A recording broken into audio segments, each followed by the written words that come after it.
and 14 assists. The Pistons held off a late surge from the Celtics as Jaylen Brown missed a potential buzzer beater in the final seconds. Detroit now has their biggest lead of the season at 5.5 games in the Eastern Conference. They play the Pelicans down in New Orleans tomorrow. And the Indiana Hoosiers are college football national champions. They take down Miami 27-21 last night down at Hard Rock. At the Corewell Health Sports Desk, I'm Brendan Shabath. For more, go to 97.1 The Ticket or Odyssey.com.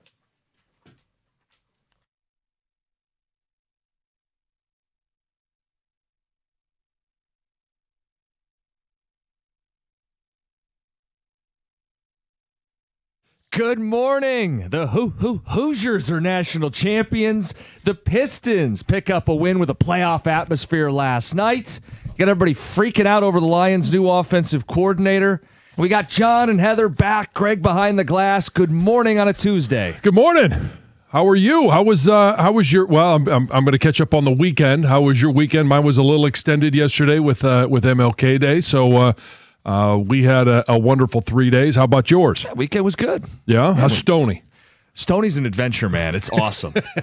That's a great way to put it. I don't know if people heard some of the best stuff, but he goes, hey, can we do this Trump topic? And I go, oh boy. He goes, I swear it's not politics. I go, okay, good. We're off to a good start then. Yeah. He wanted to do like executive orders in sports because he's trying to protect Army, Navy. So it was very harmless, but I go, oh boy. I 100% agree with him. Protect Army, Navy. Don't let that game move around. It needs to, and I know, I'm sure you guys went into it deep yesterday, but yeah, please keep it where it is. That's the greatest game ever. But he's great. You know, he comes in and it's an adventure and you go through 4 hours with Stony and it's always a good time. Yep, that's for sure. But yeah, it was a nice weekend. Damn, is it cold today? Oh my god! a lot of schools downtown closed. Obviously, you don't want anybody standing out at the bus stop, and so a lot of schools downtown are closed. Rightfully so. The wind chill is below zero. When I left my house this morning, it was 1 degree. It was. It's not going to really warm up either. Yeah. High of 16 in Southfield today. Yeah. And Heather, you said roads coming from the north there were. The roads sucked. I wasn't ready for it to be so bad this morning, and it was slow. I mean, 55 miles per hour on 75. Yeah. Probably. Couldn't see lanes. Like, I wasn't expecting that. Yeah, a little dusting of snow. Not much last night, but just anything enough that they put down wasn't working on ice or snow, so it was that cold. We had that windy sideways snow a little bit during the day yesterday. Yeah, and obviously if you watch the game on Sunday night between the Bears and the Rams, it was chilly in Chicago, and there were some interesting ways that some of the players tried to keep warm. This is a topic we did about 4 years ago as well, and we're going to bring back some of that audio. So at 8:35, stick around. We'll have some interesting ways to stay warm. Whenever stuff like this comes up, I always look to you and wonder, like, did you see stuff like this when you played? So we'll do that later in the show. Can't wait. We'll have a good time with that. All right, John, let's talk about this Lions offensive coordinator because the news broke yesterday. And everybody started losing their mind. Who the hell is this guy? The Cardinals' offense stinks. Why would Dan Campbell do this? The window's closed. Another 8 or 9 win season's coming up. As you stop hyperventilating and sit down and dig a little deeper. Yeah. John, I really warmed up to this guy. I think this is a good hire. I think so as well. So obviously it's Drew Petzing. Who is his background was he spent time with the Minnesota Vikings, and I'm not going to go through his entire background, but spent time with the Minnesota Vikings as well as time with Hank Fraley, the Lions offensive line coach. So there's a relationship there, and we always try to figure out, okay, was there a previous connection with Dan Campbell at a stop? That's one of the connections. And then he spent some time in Cleveland, obviously under Kevin Stefanski, which is, hey, that's a great system to be under and learn. Is best friends with Ben Johnson. They're in each other's weddings. So another connection, and everybody's looking to say, hey, how do you get back to what the offense was a couple of years ago? I think the big thing is get the offensive line right. But the play caller, and then obviously in Arizona, not a great offensive stat line last year. No, but they were all beat up too. But yeah, I mean, they're down to about their fourth running back. Marvin Harrison couldn't catch a cold. And Brissett's playing QB. yeah, and even with Brissett, honestly, they look better with Brissett I than they know. did with Kyler Murray. So, and it was a terrible offensive line. So before you lose your mind, pump the brakes just a little bit and then go back to 24 when it was a top 10 offense. I actually think this could be a sneaky good hire. I'm going to let it, as I like to do. Classic. Yeah, let it play out. I'm going to see what this looks like when they start, but I did call around to some people around the NFL yesterday. When I heard this, I'm like, wait a second here. I have heard the name before, but I couldn't even remember where he was. And in the NFL circles, he's highly regarded as a play caller. So a lot of 12 personnel. Okay. Obviously, one back, 2 tight ends. Yep. A lot of 11 personnel as well. But the fact that he likes to go 12, even 13, Yeah. and heavy play action pass, run game that dominates what he does in the play calling, and to be able to generate a run game with a bad offensive line, 4th or 5th running back last year, I think it's a good fit. John, you say those things and that feels like fit like a glove. Heavy sets, play action pass, dominant run game. They had a top 5 offense last year. Yeah. They don't need to turn water into wine. They need to be better down in and down out in the run game. And if you start looking at yards per carry, and people nerd out with the EPA, but just yards per carry, 5 yards a carry in 2023, 5.3 yards per carry in 2024.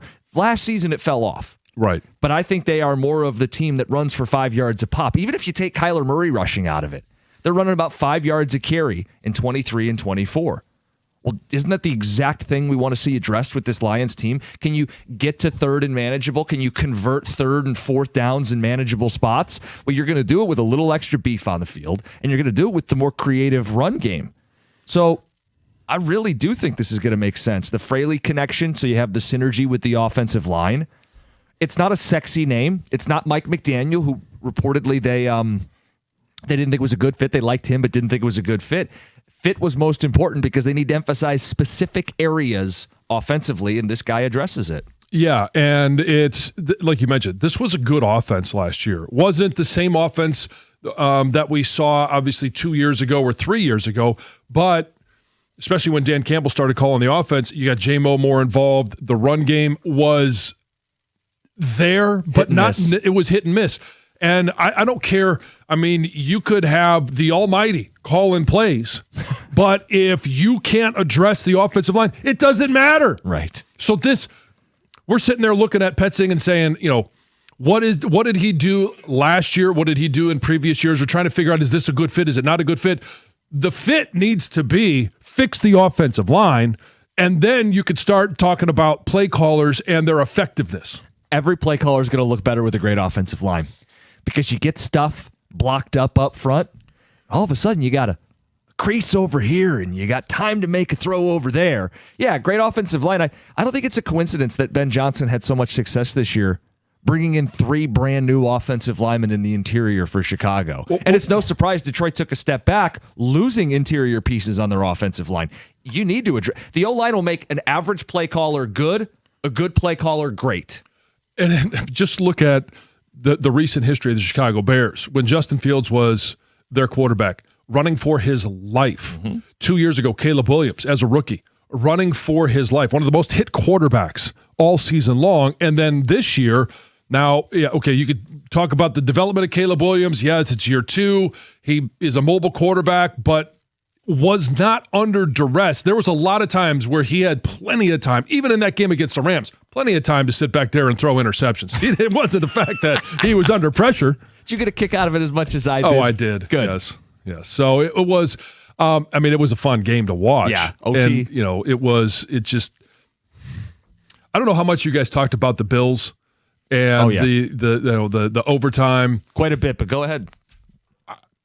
It's ironic that in both games, there would be one that did not go the Bills' way. And then in the Rams, and it was a Devontae Adams, I think it was a Devontae Adams catch where he catches the ball knee down, then the ball gets stripped away, but they say, oh no, his knee was down. He's down, yep. Cooks had the ball and was down, yes? Yes. Okay. 100%. And so That's my feeling on it. That's how I saw it. Mm-hmm. If they would have just simply paused the game and reviewed it, Not an expedited, we're in a hurry review. right, just review it. There are times in first quarters of meaningless games where they will sit there for 5, 6, 7 minutes and try and determine if a losing team got a first down. Now all of a sudden you're in the playoffs and you can't hit the pause button to get it right Where you got to be? on a play that is reviewable. Right, the whole season comes down to this. That could have put them in field goal range, won them the game. They just need a score. I don't know how we got off on that, but yes, that was one of the big stories this weekend. 248-539-9797. If everybody has collectively calmed down a little bit on this Lions OC hire, or if you're all worked up about it and you want to push back, 248-539-9797. I think when we had that 100-car pileup, that might have been right around the time where people noticed, who's this offensive coordinator? If you've reassessed, let us know if you're still upset. 248-539-9797. We are going to get into the Indiana story. Hoosiers. Rags to riches. Undefeated 16-0 national champion. You're missing a who. Oh, there's an extra who and who. Hoosiers. Okay. Sorry. We're all new to this. Our expert Hoosier. This is new for everybody. Yeah. They hire a 62-year-old coach, Google him. bring in a bunch of Sun Belt players. The losingest program in college football history is a national champion 2 years later. We'll get into that game, the Mendoza moment, the legacy of this football team, and of course, we'll take some of your phone calls. It's 97.1.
Start the year in drive with Moran Chevrolet. Talking about Michigan's #1 selling Chevy dealer 2 years in a row. Moran makes car buying a breeze, and of course, you always get the best price, period. Right now, GM employees and immediate family members can lease the 2026 Equinox LT for only $299 a month with just $999 down. Straightforward pricing, no runaround. Shop online, MoranExpress.com, or stop by. They'll take care of you in person. They're on Gratiot, just north of 15 Mile in Clinton Township. It's Moran Chevrolet, where you always get the best price, period. Chevrolet, together, let's drive.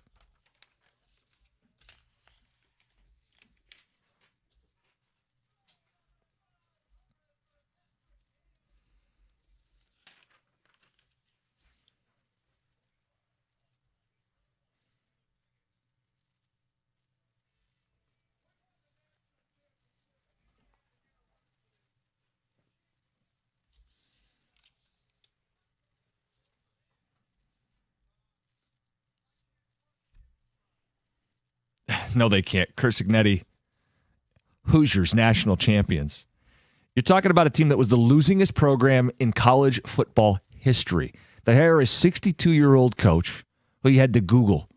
They brought in a bunch of players from the Sun Belt, and 2 years later, they're undefeated national champions, where they topple Ohio State along the way, and they take the best of the ACC. And, John, they're blowing people out most of the season.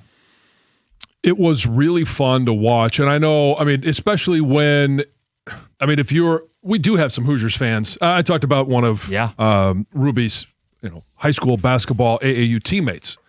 She's actually a student down there. Mom went to Indiana, and they were celebrating all of last year. Didn't end the way anybody wanted from Indiana wanted it to. And now this year, you proved that it wasn't a fluke. That's what, back in 21, when Michigan beat Ohio State for the first time in 17 years, right? It's, hey, okay, a blind squirrel finds a nut every once in a while. Now all of a sudden you want to say, hey, was it real? Mm-hmm. And then Michigan goes down to Columbus and gets a win. So that proves that it was real. It wasn't just a one-off. And now Indiana has completely reset the standard for what their expectations for the football team are. Last year it was, they didn't play anybody. And then when they did in the postseason, they got outed. Mm-hmm. This year they went to Oregon. They played Oregon again in the playoffs. Didn't matter. It didn't matter at all. They played Ohio State in the Big Ten championship game.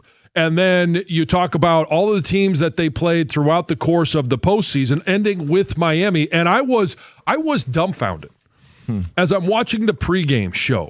All of the geniuses on ESPN are sitting there going, Miami, Miami, Miami. And only McAfee took the Hoosiers. McAfee, and that's because he lives in Indiana. I know. Look, I took the points. Happy I did, but I always thought Indiana would win the game. Right. And it wasn't easy. Miami's front caused them a hell of a night, and there were bogged down series. The third quarter for Indiana, they couldn't really get things going. But how about the call on a 4th and 5? You talk about a wheelbarrow. That was Curt Cignetti doing the ultimate Dan Campbell, putting his pair in a wheelbarrow and saying, hey, we're going to go win this sucker. But, John, to go for it's one thing. To go for it and throw it would be the logical thing.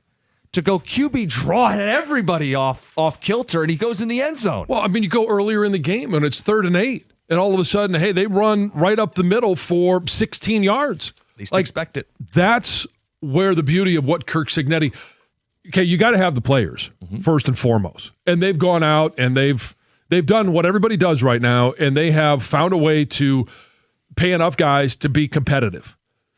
But you've got to have a coaching staff, and you've got to have play callers to go out there, one, to develop those players, to become a team, and then when it matters most is, hey, it's the defensive play calls. Yep. They bottled up that run. And how many times in that broadcast did we hear, the Miami offensive line outweighs this Indiana defensive front by 40 pounds per guy. They got a big tailback, too. I don't care. And what have I said whether it's been Michigan that have struggled in the run game or it's been the Lions, like blocking movement is not easy, especially when you weigh 340 pounds and you're not the greatest of athletes. They may be big, powerful, and we're going to just run you over. But then all of a sudden, hey, those little guys up front, they start moving around. Blocking movement's not easy.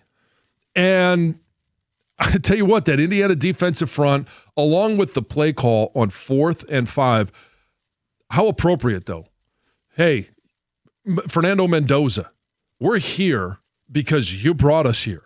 We're here because, in part, because you're a Heisman Trophy winner.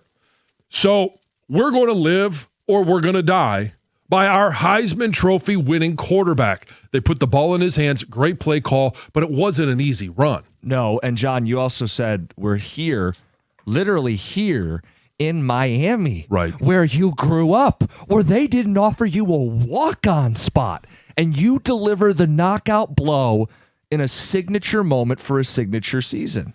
And it defined that Cristobal and Fernando Mendoza's dad were high school teammates. Wow. And he grew up a huge Miami fan. And like, you couldn't write a better script or story for Fernando Mendoza, for Kirk Cignetti, for the Indiana Hoosiers. For college football. Yeah. Think about this, too. You said it reset the standard at Indiana now, not just the one-off of last year, but cementing it. It changed expectations in the sport. Like, the sport doesn't belong to historic programs anymore. Yeah. The sport doesn't belong to Alabama and Bear Bryant. The sport doesn't belong to Bo and Woody.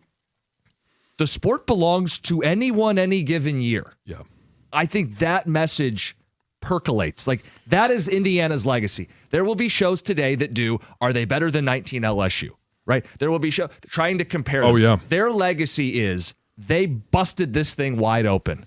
Barriers don't exist. They knocked them down. And on a personal note, to all our listeners out there that think they're extremely funny, and to Doug Karsh, to Evan Jenkins, to all of those here that work with us, that call themselves my friends, or the people that come up to me and say, oh, it's so nice to hear you laugh in the morning, and we love to hear your stories and your analysis. For all of those individuals that took a screenshot when Clinton Portis was being interviewed and then sent that to me, I must have got, if I got 100.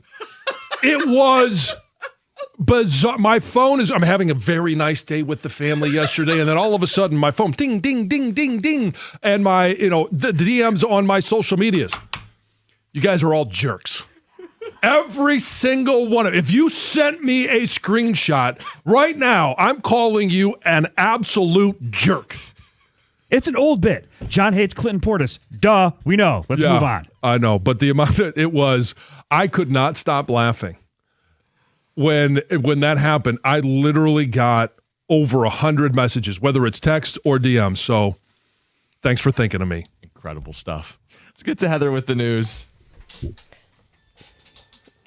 Well, you did mention this earlier, but that huge pileup in Western Michigan was crazy. 100+ cars or vehicles. Did you see the footage, the aerial footage? yeah. It was wild. There was like 30 to 40 semi-trucks involved. Numerous drivers were injured in that massive pileup. It was on 196 in Zeeland Township on Monday morning. It was those snow squalls that caused whiteout conditions. Not every single car that was involved crashed, but some kind of had to stop and went off the road. Others just got trapped in the mix. It was wild. They brought in high school buses, filled up the buses, and transported people out of there to get. Otherwise, they would have been sitting there forever, waiting to be rescued, I guess. The injuries, thankfully, none were life-threatening, which is the good news, but it was crazy. And speaking of cold, snowy weather, if you think it's cold now, just wait. By Saturday, Metro Detroit could be flirting with record low temperatures. So it's going to be cold all week. And we're going to have off and on opportunities for snow. So that's in the mix. But it sounds like we're going to get a cold blast for Friday into Saturday. Those air temperatures will be below zero. And then some of them could reach minus 10 degrees. Now, the record low temperature for these days was back in 1963. That was when temperatures dropped to minus 12 and minus 14. The all-time coldest January day in Detroit was January 21st, 1984, when air temperatures fell to minus 21. So we're not going to get that cold, but it's going to be cold. So just be prepared. Yeah. You know, I was thinking on my drive here, because I'm driving a pretty old car right now and the heat doesn't really work perfectly. And thinking, my gosh, if I was involved in this massive pileup or I was in a crash, I need to have like gloves or... Do you have no, gloves, hat, or boots or scarf? hat? No, I mean, I have it, not in the car, of course. Yeah. Well, but yes. Yeah. So I need to Yes. make sure I have some of those things in Yes, the car. have Yes, you a you little do. a little duffel bag in the back of the car that has something for you, something for the kids, I know. just in case. The kids aren't riding in that car very often, but No. yes. No, but it In could, any you car. could, It yeah, needs to you be could just any transfer car. that bag from one to the other. Exactly. Mickey Redmond is stepping away from his duties with the Red Wings for a little bit while he undergoes spine fusion surgery. Yes. So both Redmond and the Wings released statements on Sunday. Redmond said that he has been dealing with chronic neck issues, and he says that it's never ideal to miss time during a season, but he was luckily able to line up this procedure with several nationally televised games and the Olympic break. Yeah. So hopefully Best wishes everything for goes him. as Yes. planned, right? Yeah. For some relief. I know I've had a lot of friends going through and needed that surgery, and they are very uncomfortable, especially doing what he does in terms of travel and sitting in games. And so I hope that he gets relief and a quick recovery. Yes. I think he compared it 9 out of 10 Yeah. on that pain It's- discomfort. So yeah. this is very important. And he ended his note with, I'm looking forward to being back behind the microphone for our exciting playoff run. Wishing him well. Yes. A Michigan football transfer claims other players on the team blackmailed Sharon Moore about his relationship with that other staffer. So Anthony Simpson transferred to Michigan last season after 2 years at Arizona, 2 years at Massachusetts. Didn't have much of a role on last year's team and entered the transfer portal last week. Anyway, he did have a lot to say on social media. He did say that he was the best slot receiver and fastest player on the team, and that team captains were advocating for him to play more. But in his post, he said, I was treated unfairly due to Sharon Moore being blackmailed by players and staff members, which jeopardized my opportunity to get onto the field. I was denied fairness. It's disgusting what went on throughout the course of, the last couple of years, but certainly what we're finding out about last year. So, Yeah, pretty crazy. Matt Damon and Ben Affleck have been doing all these like promotional tours to promote their new movie, The Rip. And during a recent appearance on the Joe Rogan Experience, they shared some interesting thoughts on how Netflix is changing the way movies are made. And it basically comes down to the fact that we have a very different level of attention to movies we watch at home compared to movies we go to see in the theater. We're playing on our cell phones. We're distracted by all sorts of things at home. Kids, you watching a movie? food, bathroom. Yeah. Compared to being at a theater. oh, sure. So Netflix, they're saying there's like behind the scenes discussions on how they need to reiterate the plot 3 to 4 times in the dialogue to make sure people know what's going on. And they want big action in the beginning of a movie, which Damon is saying typically You build to. you build to, and your finale, right, is the biggest scene, is the scene you put the most money into. But now they're switching it to kind of capture attention and make sure people stick around. Interesting. Which I guess I kind of understand a little bit. I mean, I definitely I've am caught not myself paying, doing it. Oh yeah, me Watching too. the phone. Wait, what just happened? Me too. Are you watching a series or a show? Yeah. Well, it's our attention span, I guess. It's Heather with the news. Coming just up yours. next. Just mine? It could be just yours. Yeah, Netflix is changing their business model for Jim Costa. Your generation. Oh. Yes. You people. You people. Those people. All right, coming up next, the Pistons with a playoff atmosphere last night. Let's talk about it. What they did to the Celtics and a nail biter. It's 97-1.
Playoff atmosphere.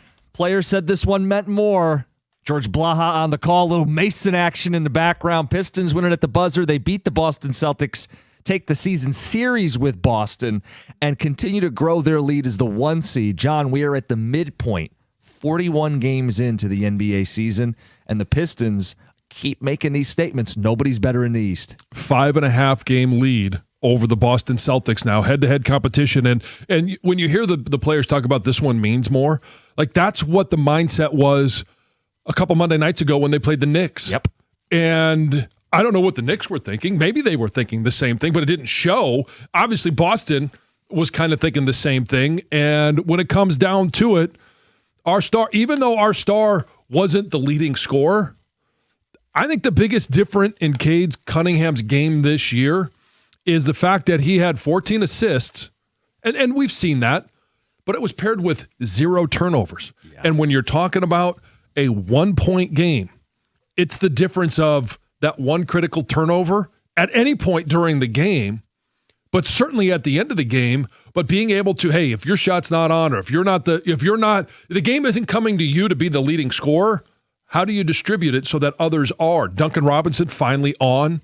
And then you look, obviously Jalen Duren was there, and Tobias Harris with what did he have? 25? Couple big threes in the fourth. He was the guy defending Jaylen Brown on the final possession. Yeah, I mean, look, they had guys step up. I thought last night was a great example of who this team is. Cade got to where he needed to and got all the shots he wanted. They didn't fall. Well, for most nights, for most teams, your star player doesn't knock down his shots, you lose. Mm-hmm. But Cade can impact the game by involving his teammates. Underrated. Not enough people talk about Cade as a defender. The team defense, 9 blocks, 9 steals, defense on the final possession of the game. That's who they are. They didn't have a great shooting night as a team. Still found a way to win. That's very Detroit Pistons. That's very this team. And John, now their lead from 1 to 2 is bigger than the lead from 2 to 10 in the Eastern Conference right now. Detroit continues to sit atop the sport, the Eastern Conference anyway, and continues to cement that position. Like, I mean, look, they got a lot of work still to do to wrap this up, but it would take a collapse. They have the tiebreaker over Boston, and they're 5.5 games up. They're doing everything right. And they'll start here in January and February, dipping their toe into the Western Conference. So we'll get OKC. Yeah, well, I mean, Oklahoma City is not until the end of February, but you're going to have Denver at the beginning of February. You're going to have some other teams, Denver twice, once at the end of January there, once at the beginning of February at home. So we'll get a chance to see, as everybody says, hey, you're just leading the Eastern Conference. It's the Knicks who's, maybe they're not having the season that they thought they would have. It's still not the postseason. Everybody says in a 7-game series or in a 5-game series, like, hey, they're some of them are still giving the edge to the Knicks after the Pistons just destroyed them. Yeah. And with Boston, you just mentioned it. You won the season series. Oh, well, there's no Jason Tatum. You know what? Hey, it doesn't matter. This is who you are playing, and Jason Tatum comes back from an Achilles. I'm still sitting there going, I know everybody's saying, well, Jason Tatum will be back by the playoffs. An Achilles injury for that type of athlete and what he is really good at. Is it going to be ending his career? No. But is he going to come back and be the same player this year that he was before he got hurt? I don't think so. I think it's near impossible. Will he get there? Maybe eventually. Yeah, this isn't NBA Live where you're injured and then Jason Tatum is a 94 rating, whatever it is. He gets injured, he's not playing. Then he comes back. Oh, he's a 94 rating. That's not what's happening. Right. There's a progression. When he does come back, he's going to have to ramp up, and will he be the same this season? It's a fair question. The other thing is, would Boston face Detroit in the NBA playoffs? Like, think about this. Right now, there's probably a clear top 3. Well, if you're the 1, you get to face 4. 2 and 3 get to face one another. The Knicks beat the Celtics last year. Yeah. So, I mean, look, clearly Boston will be a bigger threat with Tatum on the floor. Sure. But Detroit is the top dog. Everybody's got to take down Detroit. 248-539-9797. Some of the texts coming in. Guys, Don't mess with the Pistons. That was the message sent last night on national TV. There had been talk of packaging Harris in a trade for Michael Porter Jr. I would think long and hard regarding breaking up what they have built. They could be poised to be better than the bad boys. Just saying. Beast of the East, the Thunder's the next test, but the Pistons are making their own Thunder. Roger in Mount Clemens. In regards to, okay, do they have to make a trade? I'm not going to sit there and say they have to. I think they have to make a trade. It doesn't have to be the trade. They should add some shooting. It doesn't have to be a franchise-altering, moving firsts, trading starters, but they should add, and even last year they added Dennis Schroeder. I think they'll add a shooter. They'll do something. I think they will as well, but I don't want them to make a trade just to make a trade. Okay. And so when you're looking at, and we've heard it, we played the audio from Stephen A. Was it last week where, hey, this team as constructed could compete for an NBA championship. Could win an Right. NBA championship. He And said they so- weren't the favorite, but could win the NBA championship as constructed. Carmelo Anthony echoed the same thing last week. Right. And so do they have to make a trade? I would say they don't have to. Would I like them to improve their odds? Certainly. And I'm certainly not going to avoid a trade because it might hurt our chemistry. Right. Yeah. I don't buy into that whole gobbledygook. How about this text? To prove how much the Pistons have taken on and bought into their defensive identity, Duncan Robinson, who's been a defensive liability, has actually improved on the defensive end. Yes. Guys, how about this? The Pistons have developed such a cushion that getting the 1 seed is a big deal because when I just made the big three in the East, and they'd have to play home court in Detroit for the Eastern Conference Finals. Right. And so when you look at their, the next West Coast trip at the end of the month, right? At Denver, at Phoenix, probably with a healthy Booker, or at least a participating Booker, at Golden State. Now, no one's looking at Golden State or, Houston coming to town here in at the end of the week as, world beaters by any means. It's a notable game. Yeah. It's a notable game. And then it's Denver at home. It's OKC at the end of February. Like, there are going to be some big tests. And here's all I want to see from the Pistons. It's been really fun, and it's been exciting. I think we're all excited. This is a team that could possibly make a deep run in the postseason. I want to see that same intensity that we saw against the Knicks, that same intensity that we saw against the Celtics in multiple opportunities. I want to see that same type of play when we see them face the West Coast teams, or the Western Conference teams.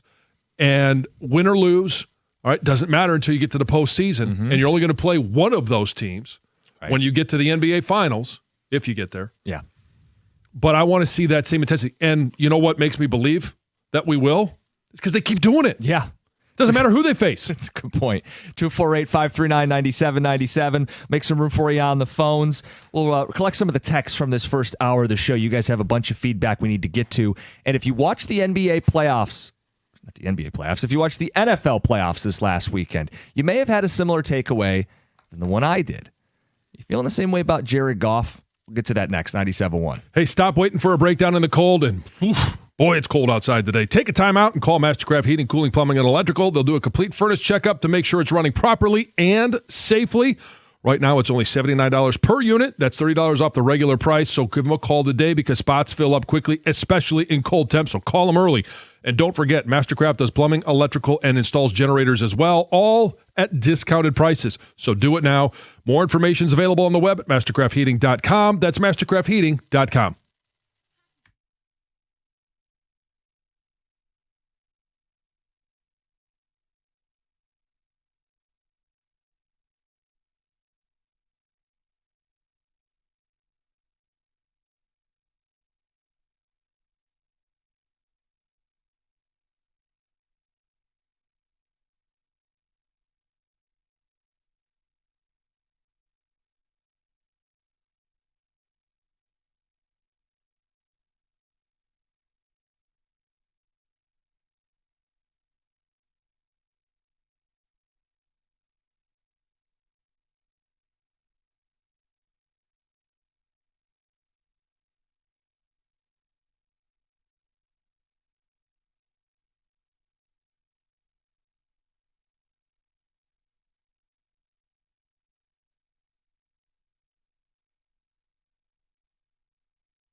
collecting some of your texts. Oh.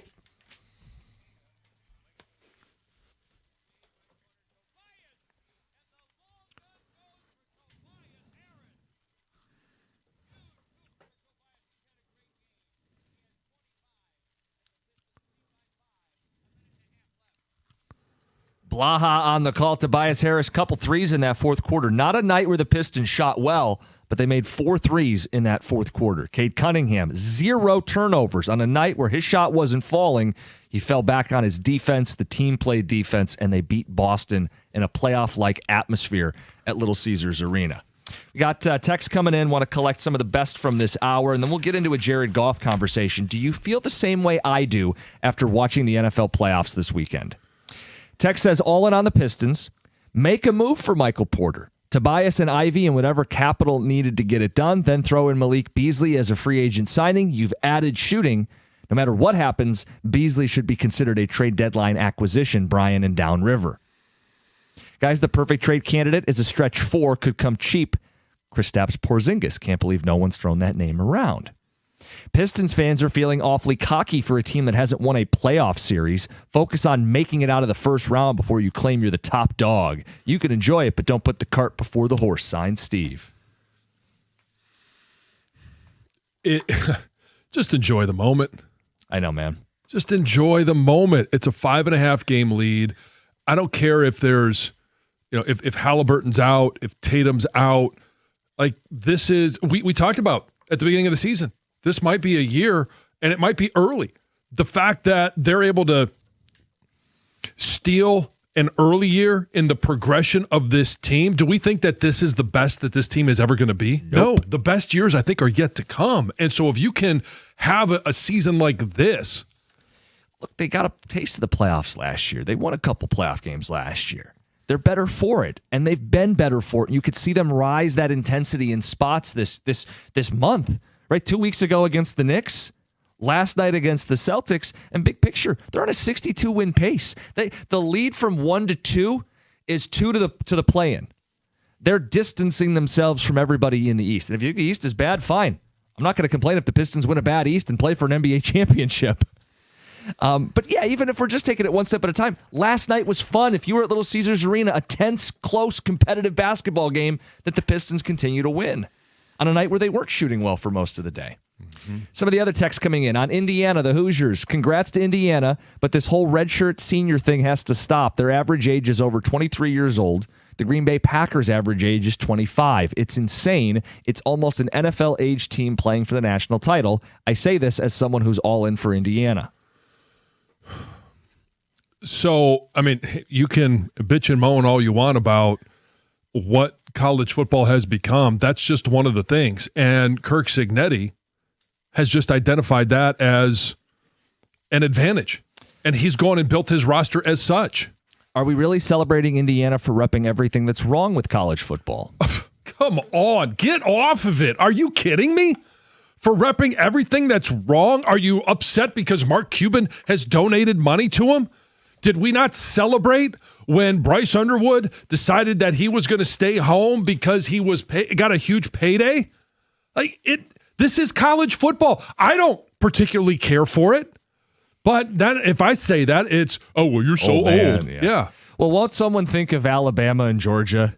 Won't someone come on, guys? This is refreshing. Yeah. Oh, the poor SEC. I mean, it's 3 years in a row, and this year they didn't even have a seat at the table. What's wrong with college football? It's broken because Indiana won. Shut up. It's a great moment for college sports. I think so too. It's a banner moment. It's a knocking down of barriers. It's not about Knute Rockne or the 10-year war with Bo and Woody. It's not about Bear Bryant or Nick Saban. It's not about your brands. Anybody can win the national title. That's good. And it's a coach that took the long path. Yep. Took the hard route. He took the old school route of being that coach that has coached at everything. It's the John Beilein of if John Beilein had won a national championship. Yeah, and think about this. Is it quote everything wrong with college football to take players from James Madison and win a national title? Yeah, it's bad for the sport that Aiden Fisher and Surratt and little-known Fernando Mendoza, who couldn't Right. even get a walk-on spot at Miami. Yeah, that sucks for college football that they had that moment last night. Another text says, John, when Clinton Portis was talking on TV, I thought, wow, he's kind of an a-hole. Then I remembered, John hates that guy. Yeah. LOL. Yeah, he confirmed it. I'm glad he confirmed it. On the Lions OC hire, which we're going to talk more about in the 7 o'clock hour, but we opened the show discussing the hysteria and the panic. Lions fans didn't like the hire initially. Guys, I get we would have loved McDaniel, but guys, it's a crapshoot. We have no idea until we see the hire. It feels like a great fit. We shouldn't be so upset. And so I mentioned I had called around, and he's highly regarded in NFL circles as a tremendous play caller and a really good fit for the Detroit Lions offense. And on the surface, Mike McDaniel felt like that as well. But in talking to those same individuals, their response was, Mike McDaniel likes to be different. And do we really want a guy that wants to come in here and reimagine the offense? He can get more exotic. I think of some of the motions they used Right. with Tyreek Hill, and he's a damn good offensive coach. Not saying it wouldn't be awesome, Yeah. or it wouldn't work. It could. But guys, the Lions offense was top 5 in scoring, top 5 in yards, top 3 in explosive play rate. Their issue was trenches, run game, overhauling that. That's what this guy did well. Drew Petzing, by the way, for people who are just tuning in, Cardinals offensive coordinator, had a top 10 run game 2 of the last 3 years. Would have been 3 straight, I believe, if they didn't have so many injuries this season. So that comes in and helps them down in and down out run the football, set up Jared Goff for play action pass. Text says, guys, it's an overreaction from the fan base, and it was so on brand. They get married to a name. Most people are mad to be mad, and it's fake outrage. Well, all I would say is just do a little background and take a look. Now, not everybody can sit around and call people in the NFL, but take a look at what they were able to do in 24 when they had a much more healthy roster.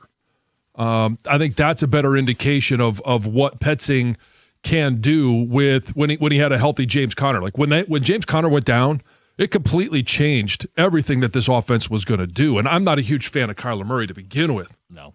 Another text. People are upset because they were expecting McDaniel and got someone from a bad team they had never heard of. Says, and yes, the Lions' biggest deficiency is not getting to the QB quick enough. Well, we can argue that. I think that is a deficiency. I don't think it's their biggest deficiency. The biggest deficiency is not having anybody at center that can snap the ball and block as well as left guard. John, I love these ones. Glad I didn't renew my Lions season tickets. Dan Campbell will be on the hot seat for this hire. 3 bad OC hires, keeping a bad DC and Shep. Done with this regime. All right. Hey, it just opens up somebody on the wait list for an opportunity to get season tickets. Mentioned I had a Jared Goff takeaway. He didn't play this weekend. Lions weren't in action, but maybe you had the same thought I did watching the NFL playoffs where you see that quarterback play. We'll get to it top of the hour. 2 Grand Slam as well. It's coming up. It's 97.1.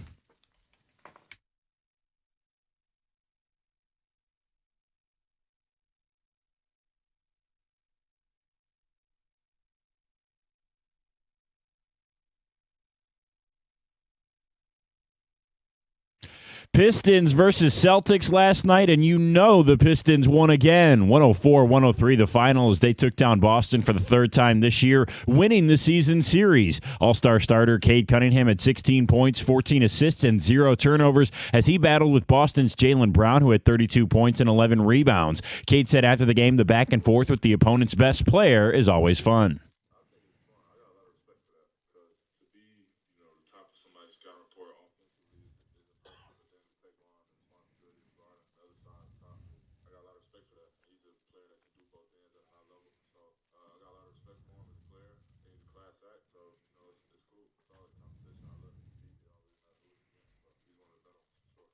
The Pistons now play the Pelicans down in New Orleans tomorrow. And the Indiana Hoosiers are college football national champions after a 27-21 win over Miami last night. The Hurricanes had a chance to win the game with a last-minute drive before the game's only turnover, an interception from IU's Jamari Sharp, sealed one of the most improbable stories in college football history. And in case you missed it yesterday evening, the Lions have hired an offensive coordinator, bringing in former Arizona Cardinals OC Drew Petzing. Petzing led the Cardinals offense for 3 seasons, ranking top 20 in the NFL in yards yards each year. He also had the number 4 and number 7 rushing offenses in 2023 and 24 before the 31st best run game last year. At the Corewell Health Sports Desk, I'm Brendan Shabath. For more, go to 97.1 The Ticket or Odyssey.com.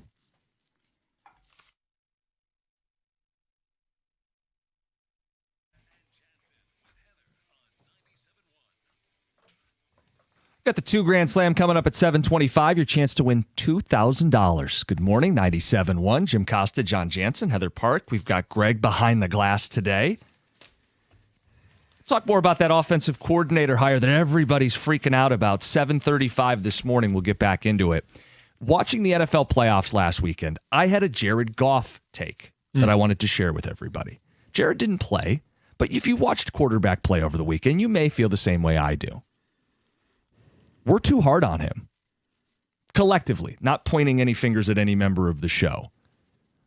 But watching Josh Allen, Brock Purdy, Caleb Williams, the mobile QBs lay a series of eggs, we got a damn good quarterback here in Jared Goff. Sam Darnold's still playing. Even with an oblique.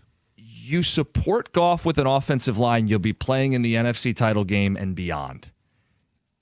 This like circling the Sharks, circling him over the last month feels too harsh. I mean, John, did you have the same thought that I did? Well, I mean, I didn't have it in the moment. You bring it up, and I mean, I've kind of always felt like the quarterback is going to take a lot of the hits. When you don't win, you don't make the postseason. And I know this year, because the offense wasn't, the number one offense, I don't think it wasn't because of Jared Goff. Now, certainly he had moments where he could have been better. But throughout the course of the season, with the dilapidated offensive line, Jared Goff was sacked 38 times. The most in his career. And he had one of his best seasons ever. 4,500 yards passing. He only threw 8 interceptions, especially with being under duress. When you look at his completion percentage, and I think a lot of people should take a look at this, he was number 5 in completion percentage, and everybody talks about, he'd be so much better if he was mobile. Okay, yeah, I think a lot of quarterbacks would be better if they were mobile. But when you look at Jared Goff and his completion percentage, how many times did we talk about him dirting a ball or throwing one away? If he was so concerned about his statistics, he could have taken 50 sacks this year and just not thrown the ball away. His completion percentage would be right up there with Drake May at 72%. Yeah, think about it. Drake May and Matthew Stafford are the only quarterbacks with a higher QB rating or threw more touchdowns than Jared Goff.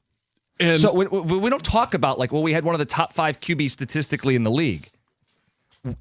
Given specifically they didn't have an offensive line, it's more impressive. It's very easy to highlight a couple clunkers. He's had some ugly games. Like last year's playoff game was bad, right? Christmas Day this year was very, very bad. Josh Allen has these clunkers. Are they moving on from Josh Allen? You know what I'm saying? Like at the end of the day, Jared Goff's good enough. Sam Darnold's still playing. Patrick Mahomes isn't. Lamar Jackson isn't. Joe Burrow isn't. I happen to think they're all better than Jared Goff. The point is, it's a lot more about what you put around your quarterback if you've got a guy good enough, and Detroit has a guy good enough. Right. And just getting back to the completion percentage, when I made the comparison between Goff and Drake May is the one with the 72% completion percentage, led the NFL. He's also took 47 sacks. Yeah. And I just mentioned, Jared Goff was under duress. He only took 38, but he's at that point in his career where he can make that split-second decision and throw the ball away. Yep. Those split-second decisions for Drake May have, if he doesn't take the sack, may have resulted in interception. So he took the sack.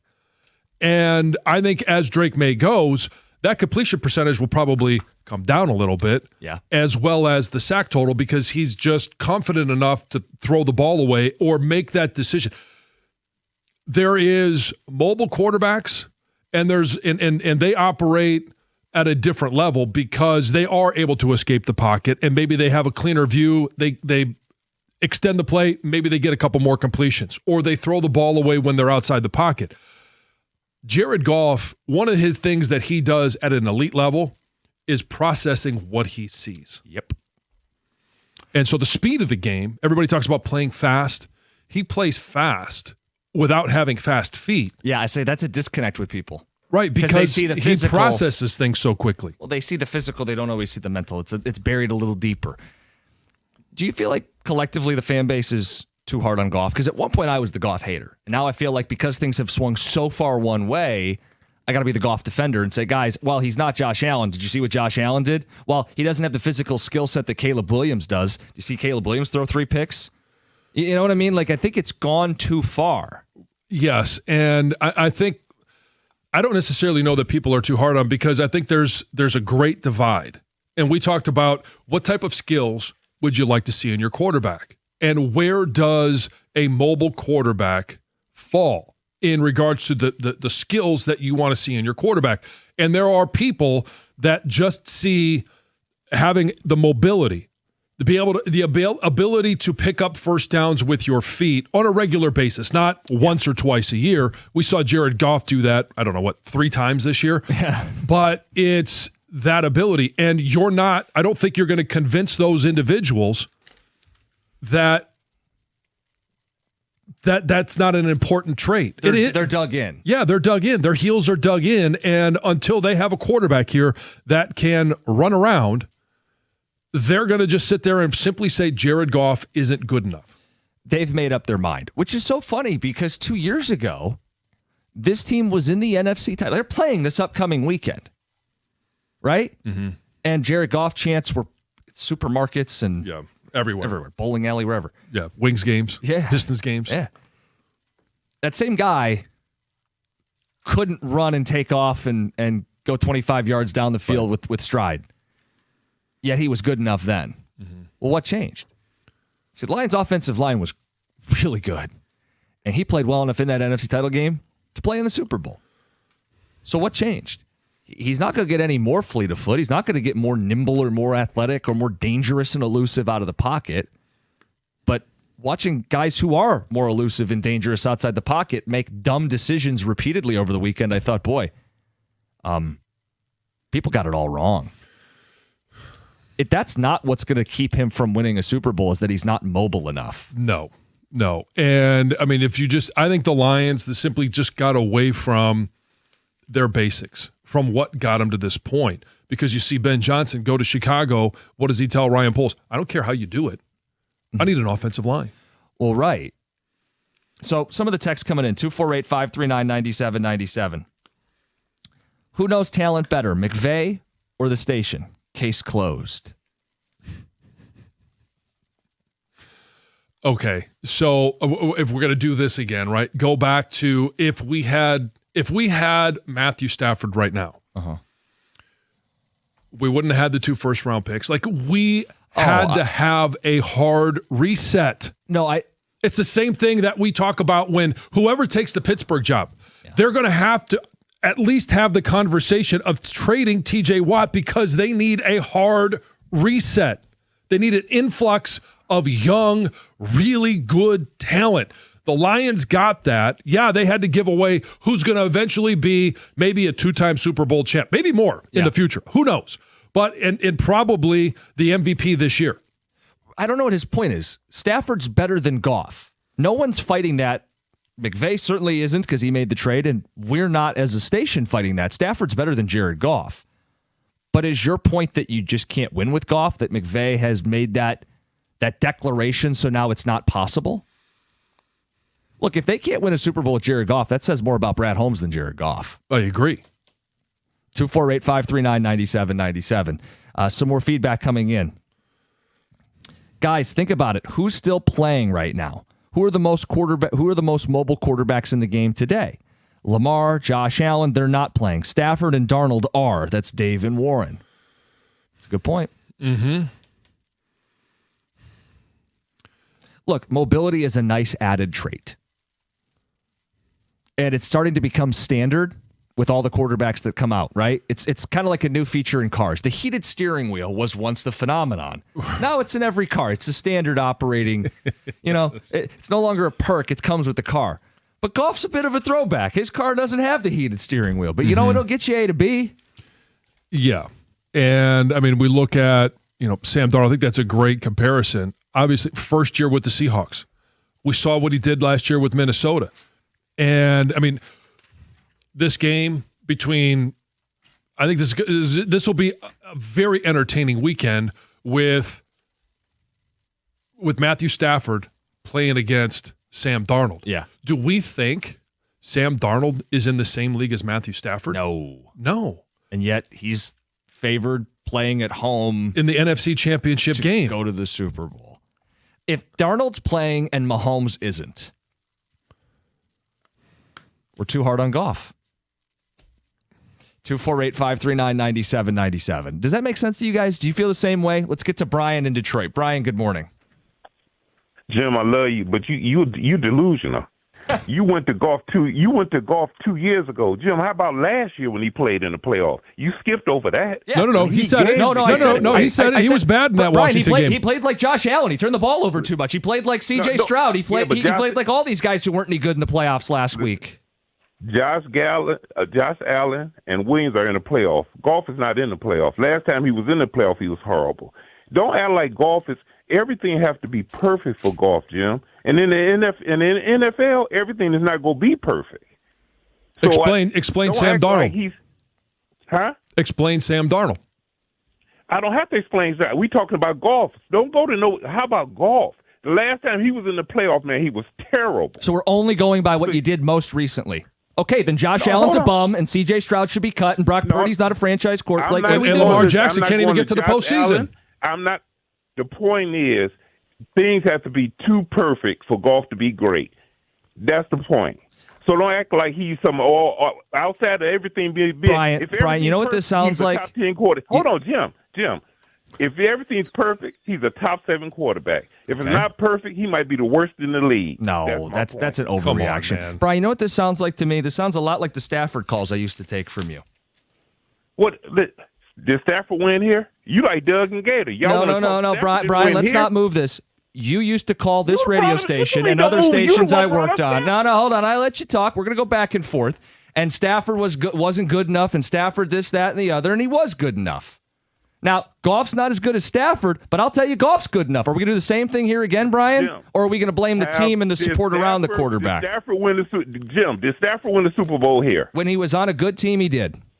Jim, did he win it with the Detroit Lions? No, you know the answer to that question. He didn't win a Super Bowl here. Don't bring up what he did somewhere else. Well, that's Did he win it relevant. here? It is relevant because it speaks to his talent. No, it's not, Jim. It speaks to his Did he talent, do Brian. it for the Lions? You were enjoying that, weren't you? That was fun.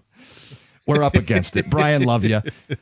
We got the 2 Grand Slam. Heather with the news. It's coming up next, 97.1. Value-driven banking begins with First Merchants Bank. And when I have questions about my finances, when we all do, what do? We turn to our bank. Mine is First Merchants. I know that there are local attentive bankers are 100% interested in listening to my situation and in helping me find the answers that I need. First Merchants doesn't provide cookie-cutter solutions or check-off boxes when it comes to financial advice. They take the time to learn about my life, my personal and financial goals, and work with me to build a plan that fits my situation.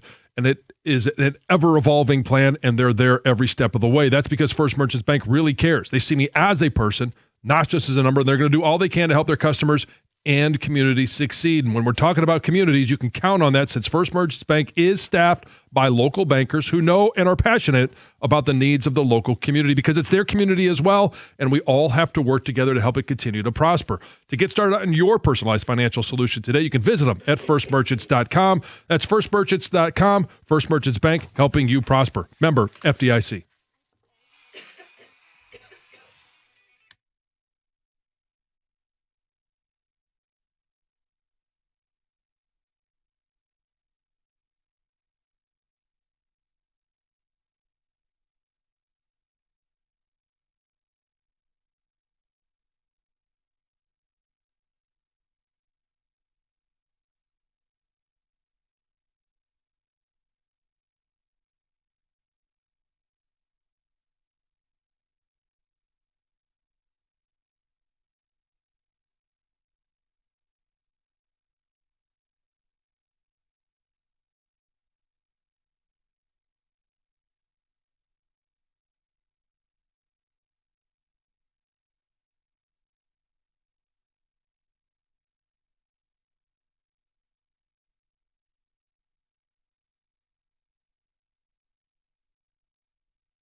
We'll get to the 2 Grand Slam, but first, Heather with the news. Yeah, well, this news is brought to you by Gardner White. Well, there's a woman in Ann Arbor who says she lost hundreds of dollars to DraftKings in Boston after buying a Visa gift card from Kroger. So, like a lot of people do, she ran to Kroger to buy a gift card, grabbed it from the shelf, went to the, I'm guessing, self-checkout, put $300 on the gift card, checked out. She said she was in the store when she went online and checked the Visa site to make sure all the funds had transferred. She said for a second, they were all there. And then by the third time she hit the refresh button on the website, all the funds were gone, and it said the money was transferred to DraftKings in Boston. So she immediately called Visa. They confirmed, yep, there's no money left on this card. It's all been transferred. Told the store manager. The manager at first was kind of like, this card looks like this is not compromised. There's nothing wrong with these cards. So she ended up leaving. She said she came back the next day because she was like, you know what? I can't let this happen to anybody else. Right. And she said when she came back the next day, none of those cards were on the, on the shelf. Yeah. So they'd all been pulled. But I don't know what you do. You just don't gift money that way. I mean, it's an easy thing that everyone does. It I mean, is, it's super yeah. simple to run to the store. It doesn't need to be Kroger. It could be any store. They all have those gift cards. Grab them, put some money on it, and gift it. But Sure, especially it's the kids got some of those when it was high school graduation season. Yeah. You know, it used to be everybody would write a check. Now a lot of people don't have checks anymore, Right. so they gift the cards. so I guess it's a good reminder. Just make sure you're checking like this woman does. I've never Yeah. done that. I just No, assume the money stays on the card, and I Yeah. would gift it as a gift. Red Wings analyst Mickey Redman is set to take an extended leave of absence for a medical procedure. So on Sunday, he and the team announced that game against the Ottawa Senators would be his last for an undisclosed amount of time. And he said in his statement that he's been dealing with chronic neck issues, right? So he's going to be undergoing a spine fusion surgery. And he did note that he hopes to be back in time for potential postseason games. So Hopefully everybody it gives is, him the relief that he needs. yes, and hopefully the recovery is quick Yeah. and relatively easy and painless. And we all hope to see him back for sure. Yeah, cool moment. The last game he did, the team made sure to acknowledge him as they were Oh, leaving really? because he's part of the fabric of this Sure. this team, and everybody wants to see him healthy and back. Yeah. So the Southfield Police Department is investigating the death of a snowplow driver after he became pinned under a piece of equipment. So the incident happened last Friday in the parking lot of a Kroger on West 12 Mile Road in Evergreen. And when police arrived to the scene, they found this driver, a 28-year-old man from Canton, and he was pinned underneath his vehicle. Investigators think that this man was working on the vehicle at the Yeah. time when a piece of equipment Broke came free. down on Yeah. top of him. Oh, I know. It's absolutely awful. They do say everything remains under investigation. So if you saw something, please give the police department a call. Hey, if you'd like to win $2,000, this is your opportunity to play the 2 Grand Slam. Give us a call now, 248-539-9797. This is a story that has a great ending. There was a dog that's now recovering after being rescued from ice on the Detroit River Monday afternoon. Oh, wow. Yeah, following a dramatic 4-hour operation by Groseal first responders. So the rescue began when the dog was spotted entering the river around 3 p.m.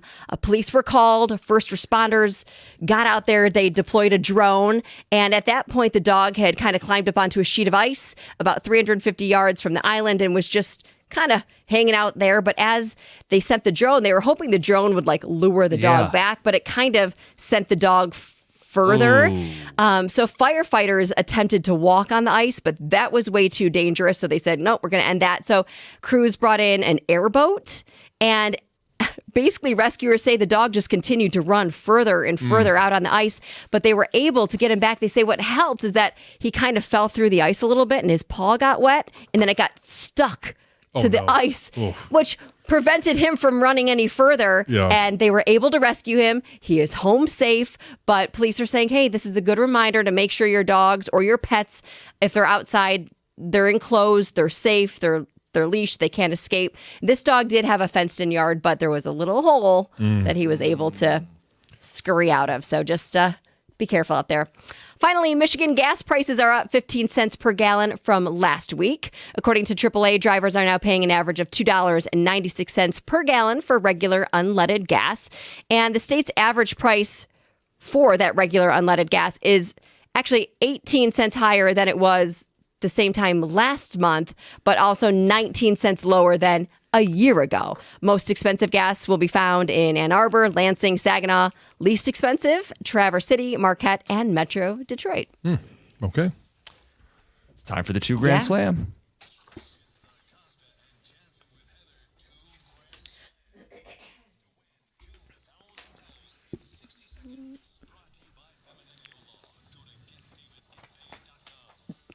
Well, I hope we can give away some money. The rules of the game are simple. 60 seconds, 10 questions. Get them all right, win $2,000. If you don't get them all right, you're going to get $25 for each question answered correctly. This morning, we check in with Bruce in South Lyon. Bruce, good morning. Good morning. How you Hi, doing Bruce. this morning? Great. Yeah, staying warm? Trying. All right, so you know the rules. If there is one you don't know, you can say pass. And if there's enough time, we're going to get back to it. Are you ready to play? Yes. All right, here we go, Bruce. Your timer starts right now. This team is hosting the AFC Championship game on Sunday. Denver. Who is the new head coach for the Atlanta Falcons?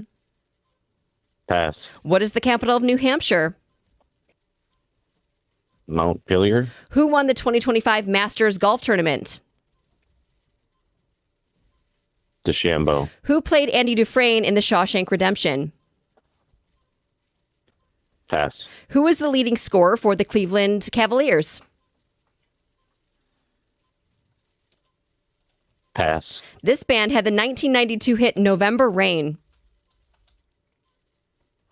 Guns N' Roses. Who does Michigan State's men's basketball team play tonight?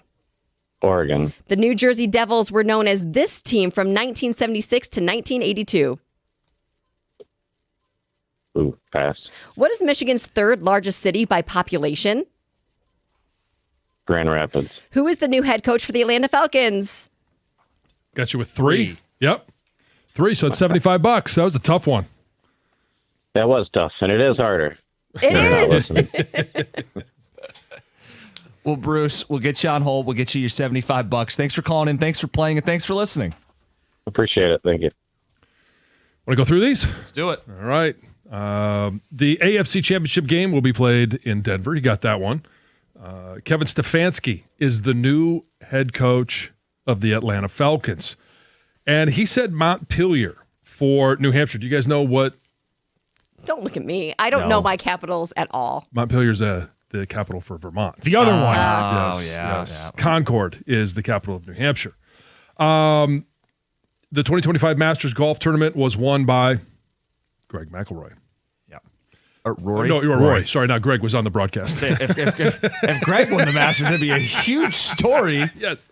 Even bigger than Rory getting it done. Yes. Andy Dufresne in Shawshank Redemption was played by Tim Robbins. Yep. He passed on the leading scorer for the Cleveland Cavaliers. That is Mitchell. Yeah, even if it was just name a Cav. Donovan Mitchell. Donovan Mitchell. Yes. He did get November Rain, the 1992 hit song. That was by Guns N' Roses. Michigan State, he nailed this one. Must be a Spartan fan. The basketball team plays Oregon tonight. Mm-hmm. And this was a brutal question. Yeah, this next question, I mean, this should have been thrown out. The New Jersey Devils were known as this team from 1976 to 1982. The Colorado Rockies. That was kind of mean. Brutal. Yeah, the Michigan's third largest city by population, and we kind of all raised an eyebrow at this one. He said Grand Rapids, which I believe comes in at 2. 2. Yeah, Detroit 1, Grand Rapids 2. So some other guesses that you might have. Lansing, which is not in the top 5. Yeah. Ann Arbor, no. It is Warren. Warren, Michigan. Third largest city by population. The 2 Grand Slam on Tuesdays is brought to you by Femininio Law. Get David, get paid. Thanks for playing, Bruce. Next chance to win Thursday, same time, 7:25. Coming up next, people are freaking out about this Lions offensive coordinator hire. It's 97.1.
Blaha on the call, playoff-like atmosphere last night at Little Caesars Arena. We'll get into that top of the hour, 8:02. Good morning, 97.1.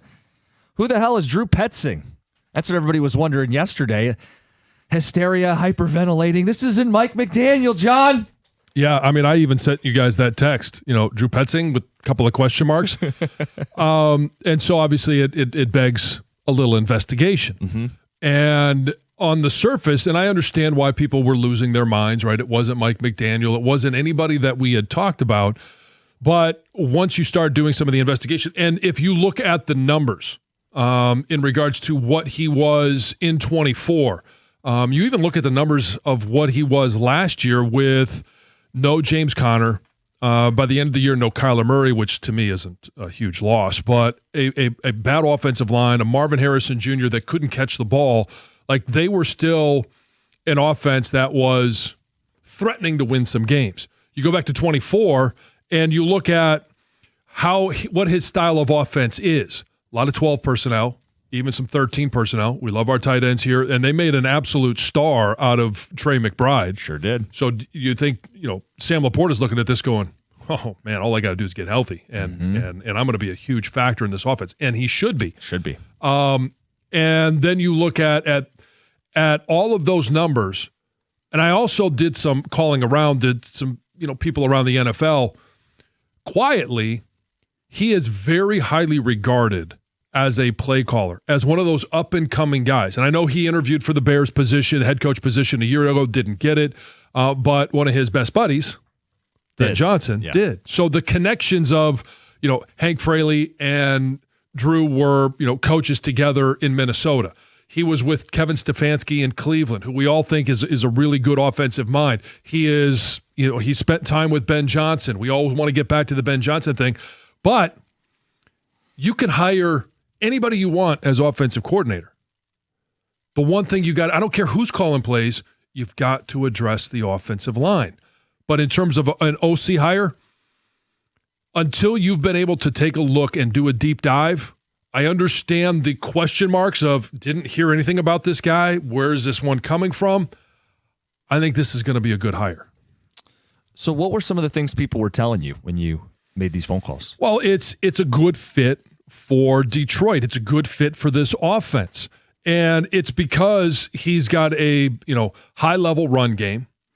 His pass game in terms of, the way that he operates and the sophistication of the pass game. Protections. Now, the protections are going to be more up to Hank Fraley, but that relationship has to be there, and it clearly is. Yeah. So I woke up from a nap and saw this news and thought, who the hell is this guy? We haven't talked about him. Mm-hmm. Arizona's offense wasn't good. They weren't good as a team. And I immediately was underwhelmed because we had built this up to be a marquee job for a marquee name, specifically Mike McDaniel.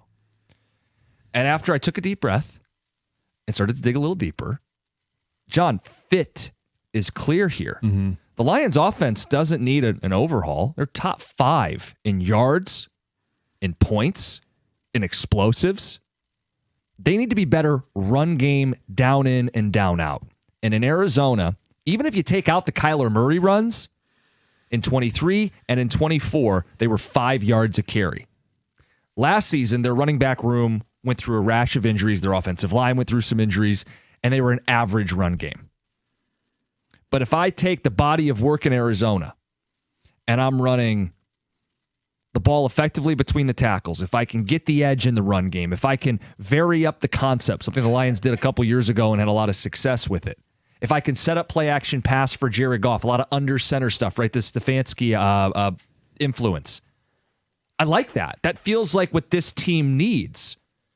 So the fit's there, and that's really all that matters. I don't care about the marquee name for the marquee role. I care about the guy who's going to deliver results for this football team. Is that how you guys feel? What was your initial reaction? You're all trying to learn about this guy like we are, and as you sit here this morning, what do you make of their decision to hire Drew Petzing? 248-539-9797. Like, John, I think the Fraley point's a really good one. Fraley was an assistant O-line coach. Petzing was just getting his start in the coaching ranks, but they were in Minnesota a decade ago. Is there some synergy there? Because that's a key relationship if you're going to fix this run game. And I like that there's at least a good starting point, that they've worked in a football facility together. and still learned on their own, but now they can bring some fresh ideas and work together. Well, and it's so Hank Fraley last year interviewed for the OC job in Seattle. Ultimately didn't get it.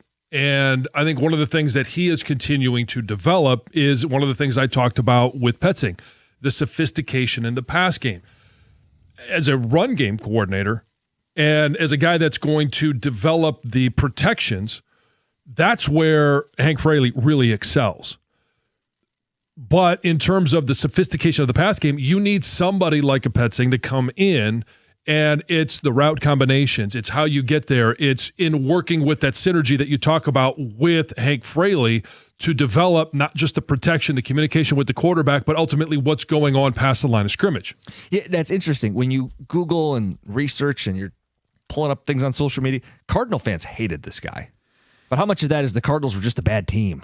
Well, I mean, their hatred was for the head coach. Their hatred was for the way that they handled their quarterback, for the way the quarterback handled the team, for the injury, the frustration with the injuries, ultimately losing.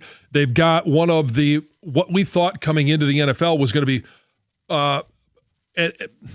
a talent that we hadn't seen maybe since we had Calvin Johnson here and Marvin Harrison Jr., and he hasn't been that by any means. No, and at the same time, though, this Michael Wilson guy, they were able to find a way to get him the football later in the season. Mm-hmm. And he had some big games down the stretch. And he'll have a huge upgrade in talent at the two top receiver spots with St. Brown and J-Mo. So some of this is, you would think, if the schemes are correct, if the play design is good, and you infuse talent, yeah, now you're talking about getting this offense to be the well-rounded, well-oiled machine it once was. And I think another key thing here is he's coming to call plays. Right. So that takes that off of Dan Campbell's plate, which then frees him up to be the CEO. I think you read between the lines here, they very much wanted someone who had called plays, who they could trust to call plays. This guy's called plays for 3 seasons. This isn't an experiment. We're going to figure it out on the fly. He's coming in to call plays. So play calling experience, run game expertise. He's not a strict Campbell disciple coming from the Stefanski tree, so maybe there's a few new wrinkles without reinventing the wheel. That feels like a lot of the things we wanted on paper. But because his name's not Mike McDaniel, people throw a hissy fit. I don't want to be throwing a hissy fit. I want to do a little research. I want to try to educate myself a little bit. You making the phone calls, digging a little deeper. We came to the same conclusion. Fit's good. Yeah. And when you look at the numbers of the tight end, Trey McBride, just tell me if you think Sam Laporta could have these type of numbers. Now, there's more weapons that the Lions have than Arizona had, but he had 126 receptions, 1,200 receiving yards, and 11 touchdowns. Yeah, he set the single-season reception record for a tight end. Yeah, and so coming in, and we all talked about, hey, one of the crucial injuries that happened was Sam Laporta. And since his rookie season, we've kind of all talked about, well, how come Sam Laporta is not a bigger part of the offense? We need to get the ball to Sam Laporta more. Sam Laporta does a lot for this offense. He does a great job of setting the edge. But as a pass catcher, I think we're going to see his usage. And in turn, when you have a tight end that is getting targets like that, what does it do for Amon-Ra St. Brown? What does it do for J-Mo? All of those things are positives. The other thing I in hindsight, we saw a big trend in the NFL this year, 13 personnel. You can't watch a Rams broadcast without them bringing it up. The Cardinals also ran a lot of 13 personnel. The Bears do it. The Bears do it a lot as well. And it's just a classic, like, there's always evolutions offensively, and you zigzag. And as teams got more speed on the field, defenses countered with more speed. So now you're trying to counter it. The run game's had a resurgence. Well, can we get a couple mismatches at the tight end spot? The Lions couldn't do 13 personnel last year. They didn't have enough bodies, warm bodies. Yeah. And I kind of realized, well, the Lions were playing a lot of 3 linebacker on defense. I'm sure they would have liked to get in on this new craze of 13 personnel. And this is a coach who has experience running it. So it's wrinkles. They're not going to reinvent the wheel, but it's wrinkles, and there are guys who will benefit from this. Sam Laporta, I think, is an obvious call out for someone who will. Yeah, Laporta, a healthy Brock Wright. Like, I mean, these are positives when you're talking about Drew Petzing being your play caller. Let's get to the phones. Jason in Oxford, you're on 97.1. Hey, good morning, guys. How are you? Good.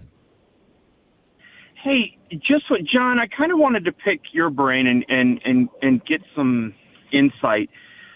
Obviously, the center position is something that they're really going to hopefully look at this offseason. And I just think Linderbaum would be ideal, but I just don't know if that's going to happen. I just don't see the Baltimore Ravens even letting him go, whether they franchise him or whatever. But what about the center for, and I think it's Froholt? From my understanding, I think he is a free agent and a pretty good center.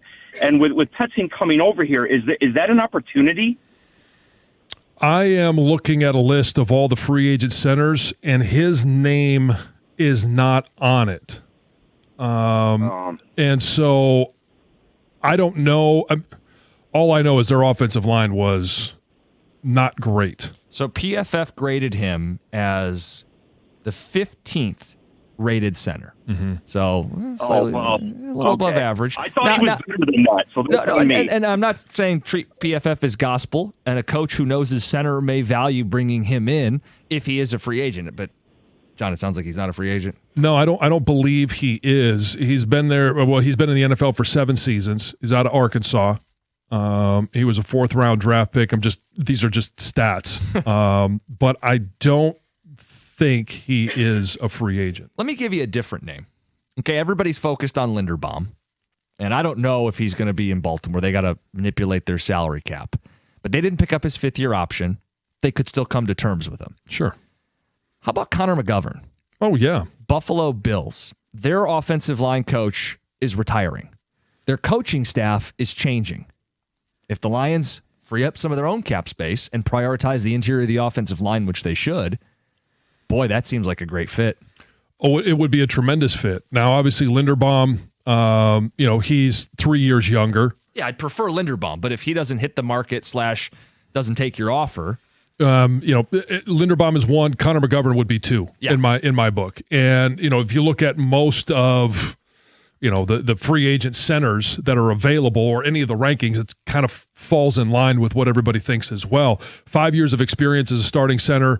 He's a guy that has obviously had postseason experience. Not a lot of postseason success. Right, but the Bills were a damn good running football team this season, right? They had the leading rusher in James Cook. Yeah. That's not it. Well, they have Josh Allen, so of course they run the ball well. No, their running back, their tailback led the NFL in rushing this season. So, and John, just to put full circle on this, you're right. The offensive coordinator is important. The offensive line is more important. It would make an average play caller good. It'll make a good play caller great. But Petzing is the hire. We want your feedback. 248-539-9797. It's 97.1. Every law firm talks about experience. David Femininio has decades of it, going up against insurance companies and winning for his clients. But here's what makes him different. He knows the only experience that really matters is yours. When you're in a car accident, you care about your well-being. You want someone who's going to listen to you, someone who works hard for you, and someone that will get you paid. David understands that your experience matters. And when he fights for you, not for his resume. If you've been injured, give David a call at 855-65-CRASH or visit him on the web at getdavidgetpaid.com.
Drew Petzing, the new offensive coordinator for the Detroit Lions.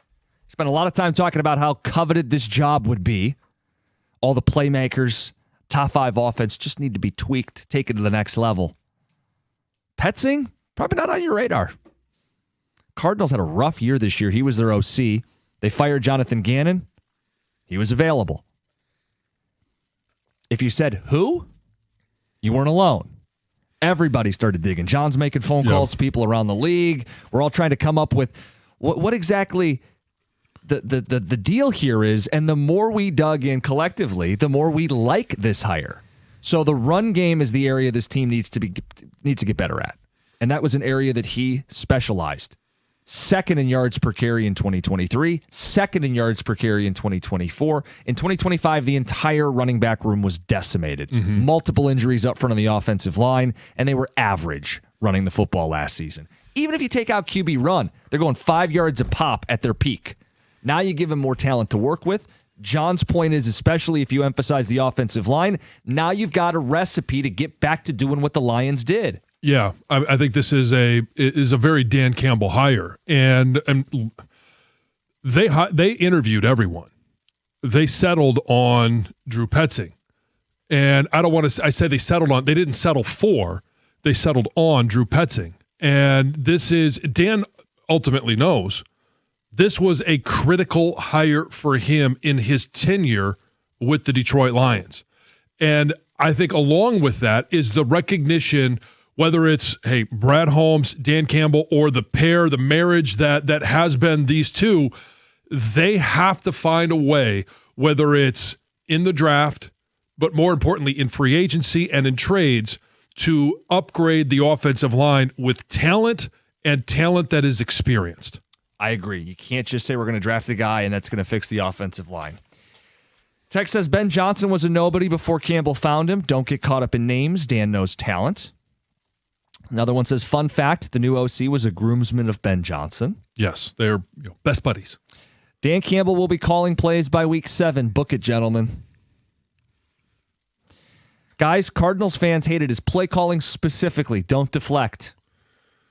Well, when you're down to your 4th running back, your offensive line is banged up, and even at that, it wasn't good. And the guys that you're expected to make plays, they were expecting Kyler Murray to be a franchise quarterback. He never developed into that. Yeah. They were set with Jacoby Brissett. And even at the end, they didn't win a lot of games, but they were in a lot of games with a makeshift offense. And they were expecting Marvin Harrison Jr. to come in and rewrite the record books.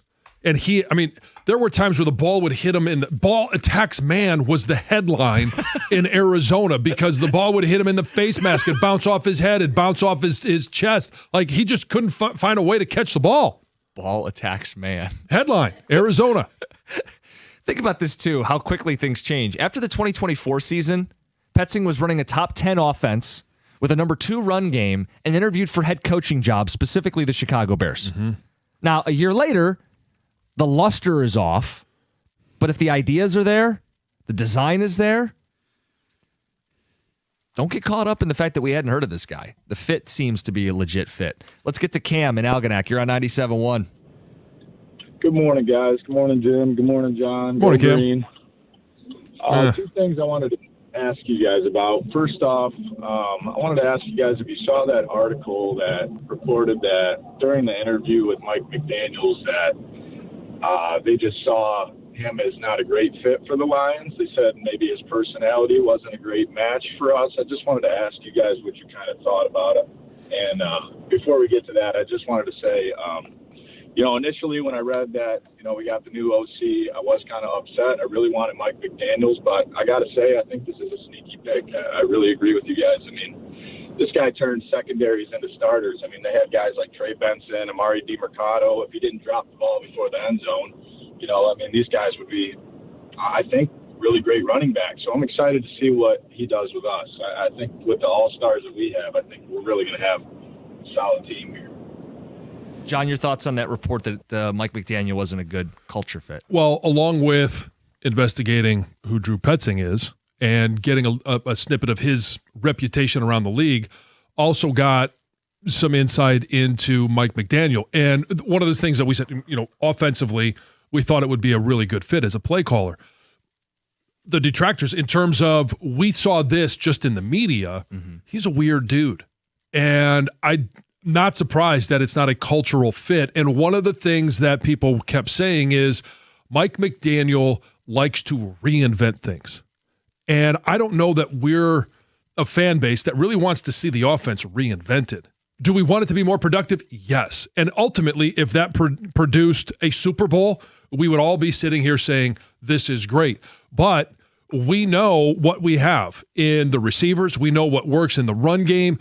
We just got to get back to that, and we've got to get back to an offensive line that can help us perform that way, but we don't need to reinvent this offense. Under Dan Campbell calling the plays at the end of the season, the way he envisions this offense is still a top 5 offense. Yeah, yards, points, explosives.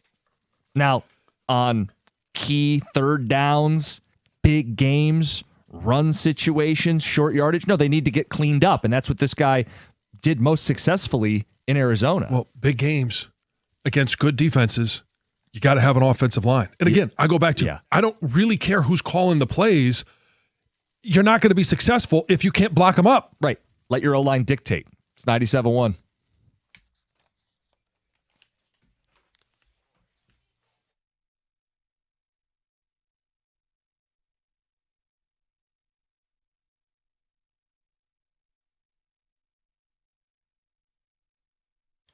Brought to you by National Benefit Plans of Shelby Township. All the Pistons do is win. 104-103 was the score last night as the Pistons took down the Boston Celtics and grew their Eastern Conference lead to a season-high 5.5 games. Detroit has now won 6 of its last 7. Duncan Robinson had a strong night with 15 points, all of which came from beyond the three-point line as he went 5 of 11 from downtown in the win. After the game, he spoke with George Blaha and Rick Mahorn, who called the game on the Pistons radio network. Here's what Robinson said about his night and another big win.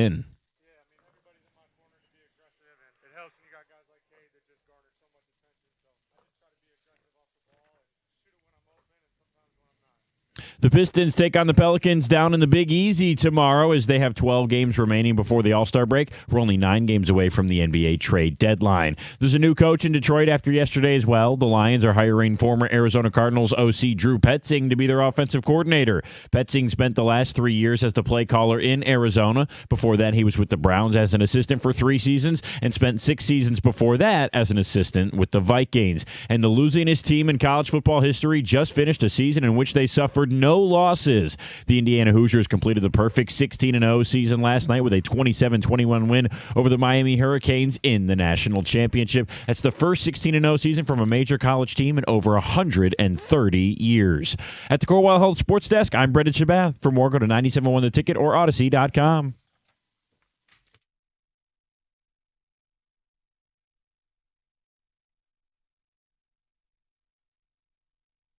A little more feedback on the Lions OC hire, then we'll jump into the Pistons. Playoff-like atmosphere last night against the Boston Celtics. Good morning, 97.1. Jim Costa, John Jansen, Heather Park, Gov, and Greg behind the glass. Let's talk about what you guys are seeing from this hire. Tech says, I'm hoping this hire foreshadows Holmes and Campbell wanting to get back to some of the bully ball we were better at 2 and 3 years ago. Bring this guy in, sign some offensive linemen, and restore the offense. Nick in a truck. Yeah, I mean, that's the formula. First reaction, who? Who is this guy? I'm afraid to hand the keys to this Ferrari, just like I was with Morton. Got to have an OC that knows how to drive a supercar.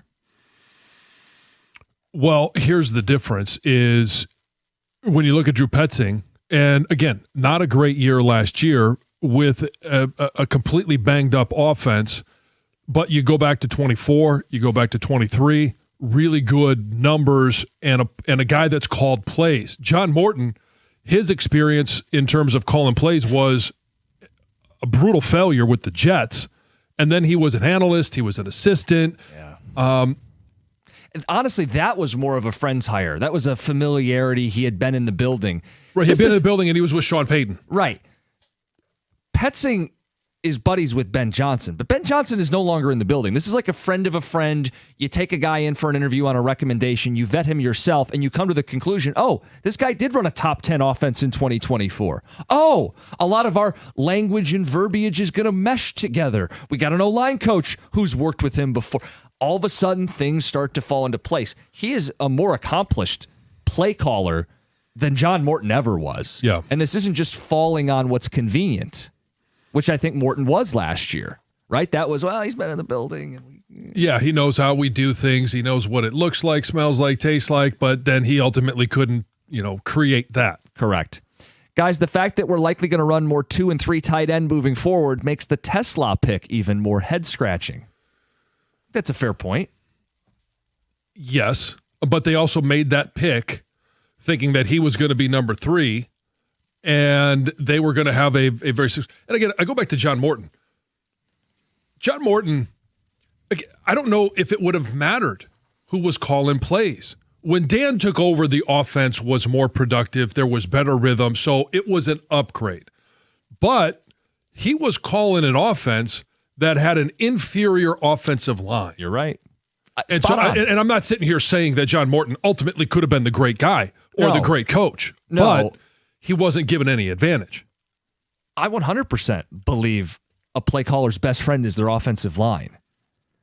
When the Lions were at their best the last couple seasons, they could convert 3rd and 4th down because they knew they would get the push up front, that they would dictate terms and reset the line of scrimmage. And because they were maulers, you had to respect it, and then play action was dominant. Well, when you start to unwind that ball of yarn and all of a sudden it's not 3rd and 2 and teams aren't fearing your front, it's 3rd and 6, no one's falling for play action. Like, you see how things, even if I'm a brilliant play caller, I'm playing from behind. Give me a good offensive line, and now I'm looking downhill. Now I'm in advantage situations. Now it's 2nd and 2, and watch this shot play because I got you right where I want you. And Ben Johnson benefited from taking a better offensive line situation in Chicago than the one that we were dealing with this year. Right, and I have no idea what the conversation was in the interview process, but I got to imagine part of it was Ben Johnson telling Ryan Poles, yeah, I really want this job. Yeah. But I want it if you're going to go out there and put together the pieces that I need to run my offense. So he goes out there and he gets the top free agent guard in Joe Tooney. Mm-hmm. And he goes out there and gets the top free agent center in Dahlman. Mm-hmm. And he brings in a right guard that he was very familiar with that had worked with him and this offense in Detroit. Guys, if Petzing ends up being a good OC, he'll probably be the Packer head coach 2 years from now. I hope so. I hope he does such a damn good job here that he's a head coach somewhere else. I'm not afraid of hiring a guy who would be a head coach someday. And you know who's not insecure about that is Dan Campbell. Right. He wants to hire people who are so damn good at their job that, of course, they'd move on to better things. Yes. He's got the best staff. That's what that means, is I hire the best people. That was a good thing about hiring John Morton, is that he didn't take another head coaching job. Right. What if we just hire guys with no futures? Yeah. Bunch of dead-end coaches. They'll never leave us. Good point, Greg. Guys, I'm in Arizona. I watch multiple games. I have family that are diehard Cardinal fans. No one understands why the Lions would hire this guy. Most believe Drew was propped up by Clayton Adams, the O-line coach. Blame injuries all you want. This isn't the guy, Mike in Arizona. Well, time will tell. He's got a good O-line coach here. He does. And I think Dan Campbell has a hyper-awareness that this is a critical hire for him. We'll keep taking calls and texts on the Petzing hire. Surprise hire that we dug in and actually like, even if you guys on the surface are upset about it. Let's talk through it. The other thing we should get to, Pistons, man. Can we talk about our Pistons?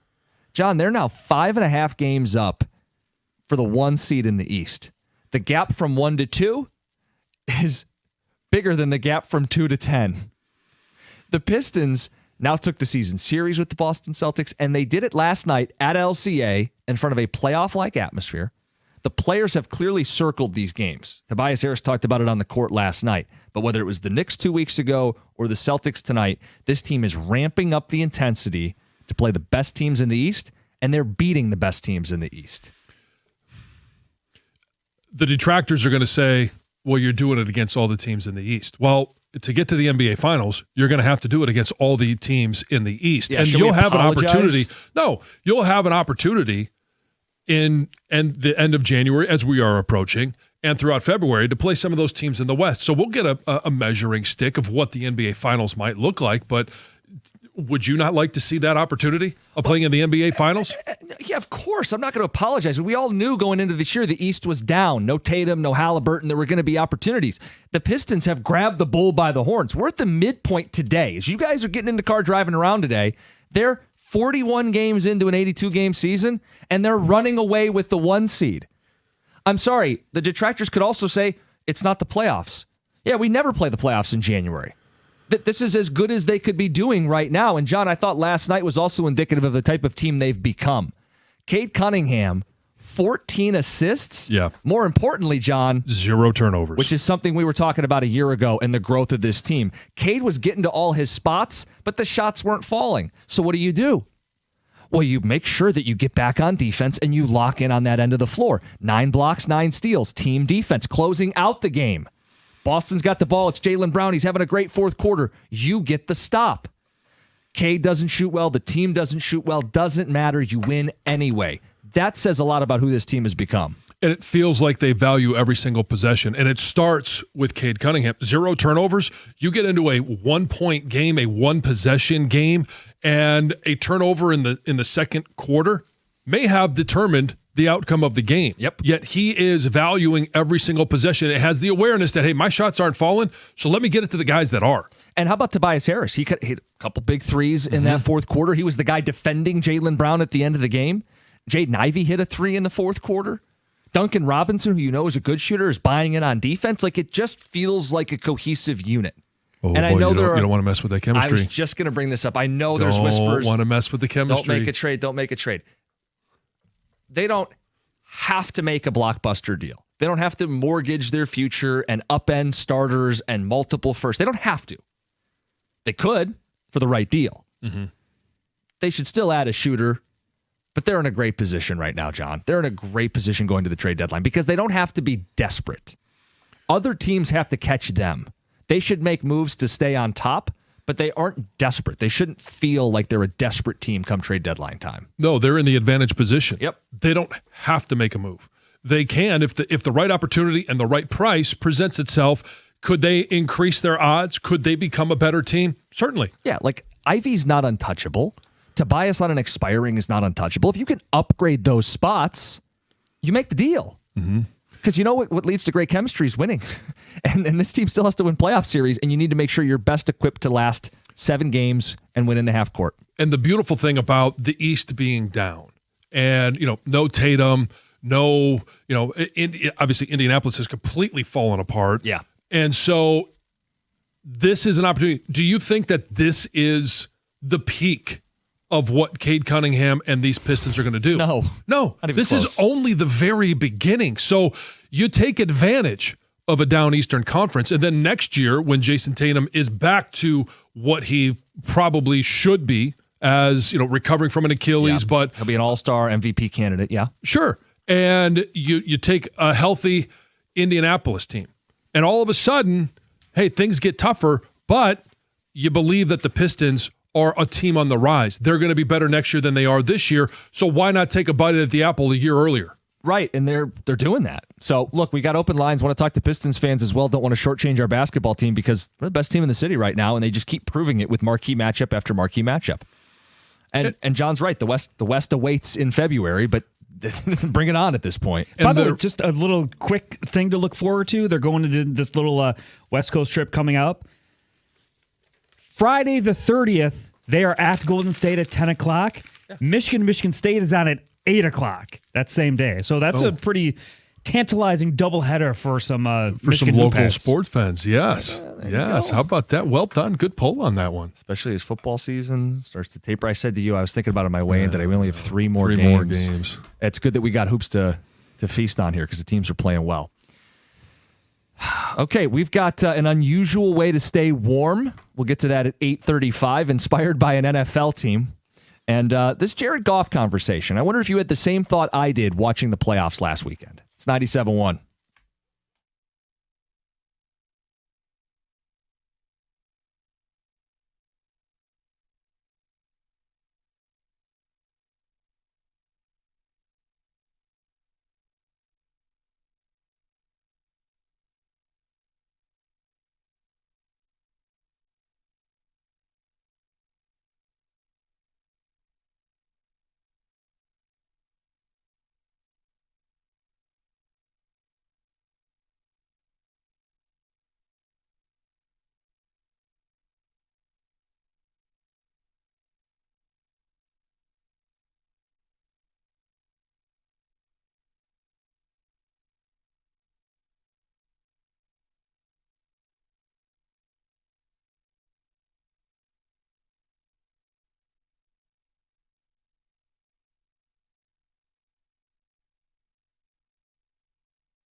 Winter means snow, and it means icy roads. Have you seen some of these accidents? Serious injuries from car accidents? You want to call KG Law. Lawrence KG will make sure you and your loved ones get paid big for your injuries.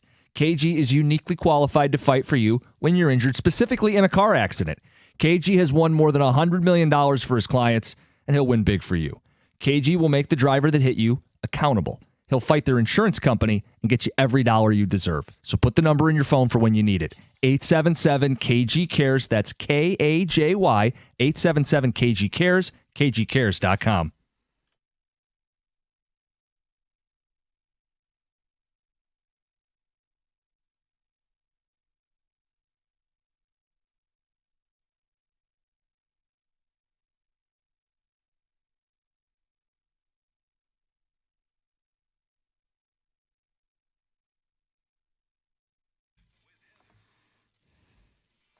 Unusual ways to stay warm.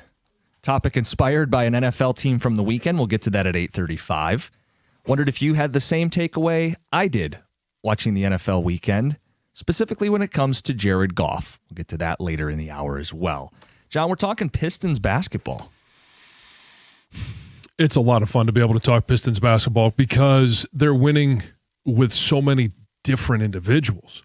Cade's down, they still win. Jalen Duren's down, they still win. Early on in the season, there was no Jaden Ivey. Now, he hasn't been some, key that unlocks things, but he is developing a good role. Played 17 minutes, knocked down a couple shots. Yeah, and so when you're looking at this team, they just, and even Cade, when he is healthy, has the awareness that my shot's not falling, so I'm going to distribute. I'm going to find Duncan Robinson, who hits 5 threes. He's 5 of 11, finally feels like on a good rhythm. I'm going to find guys, and I'm going to be the one that distributes the ball 14 times, and I'm not going to turn the ball over.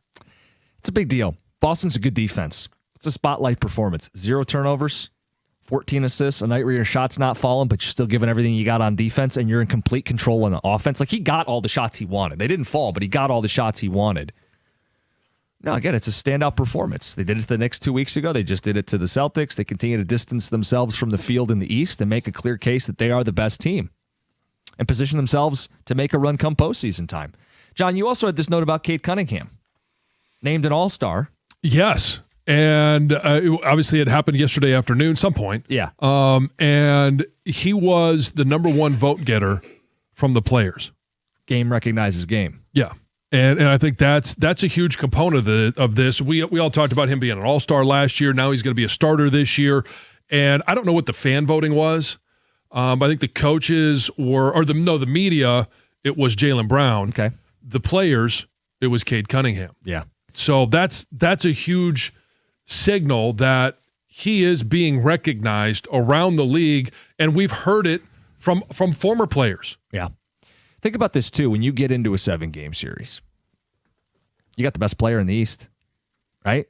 Yeah. I mean, a lot of times you'll hear talking heads preview a series, and they'll go, well, it could be close, but Team A has the best player in the series. Mm-hmm. We're Team A. Yeah. We get to have the best player in the series, And as good as Jaylen Brown was yesterday, down the stretch of the fourth quarter, double-digit performance wasn't good enough. And a guy that's doing it in so many different ways. And you hear the post-game audio, the post-game everything, and it was, hey, this team came to play. Mm-hmm. And it was Cade who, had the most minutes at 40 minutes, only with 16 points. And if you just look at that, you're like, oh, maybe have an off night.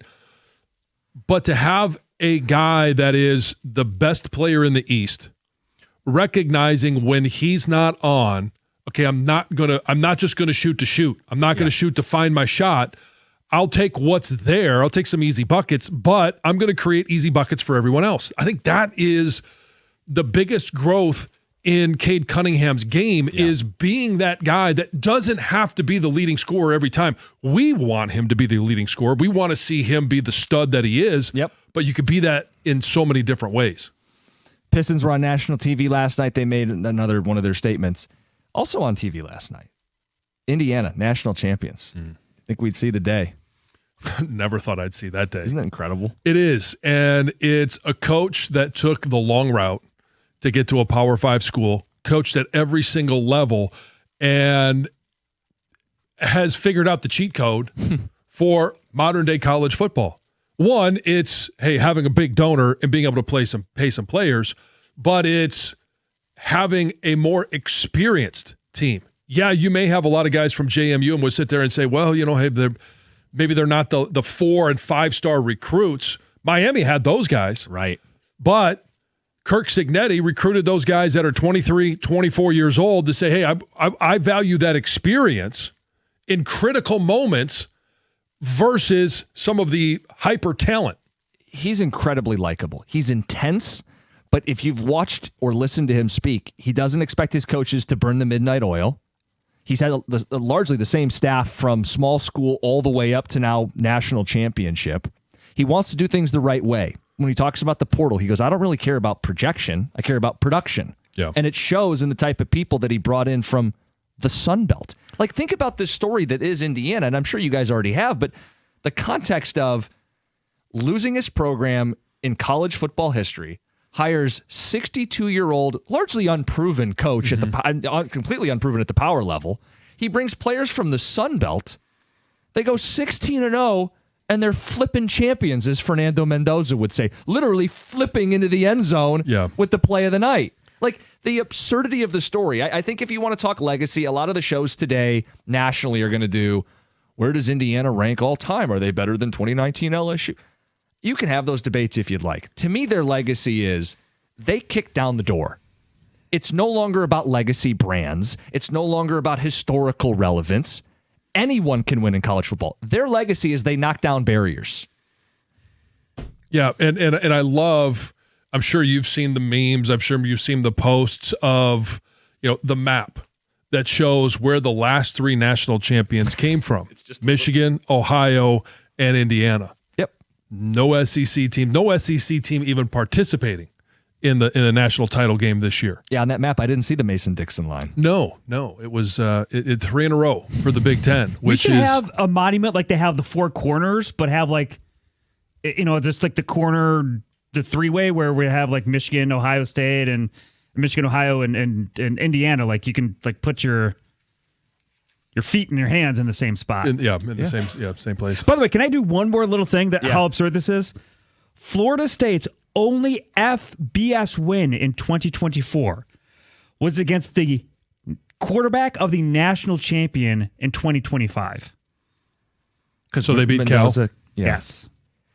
Even his story. Miami didn't want him as a walk-on. His dad and Mario Cristobal were high school teammates, and he didn't want that quarterback at all. It's a pinch me moment, certainly for Indiana fans, but just college football fans, a pinch me moment. What is really happening tonight? Another national champion from a quarterback from Christopher Columbus High School. Who's the other one? John? I don't follow high schools. It's Brian Greasy. Oh.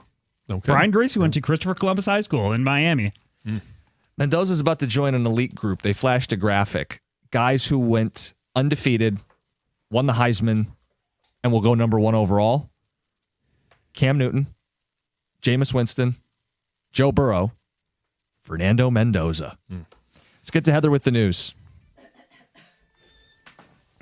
This news is sponsored by Gardner White. Well, it is cold this morning. It feels like negative 15 in some areas, and there is a winter weather advisory that remains in effect until 10 a.m., but it's just going to get colder kind of as the week progresses. So there's going to be like a bit of a warm up on Wednesday, but we could see some snow. But then by Friday, another Arctic blast is going to hit, and we're going to have some sub-zero temperatures. So just be ready.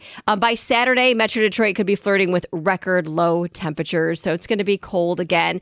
The record low temps for these dates goes back to 19 63 when temperatures dropped to minus 12, minus 14. The coldest day in January was January 21st in Detroit in 1984.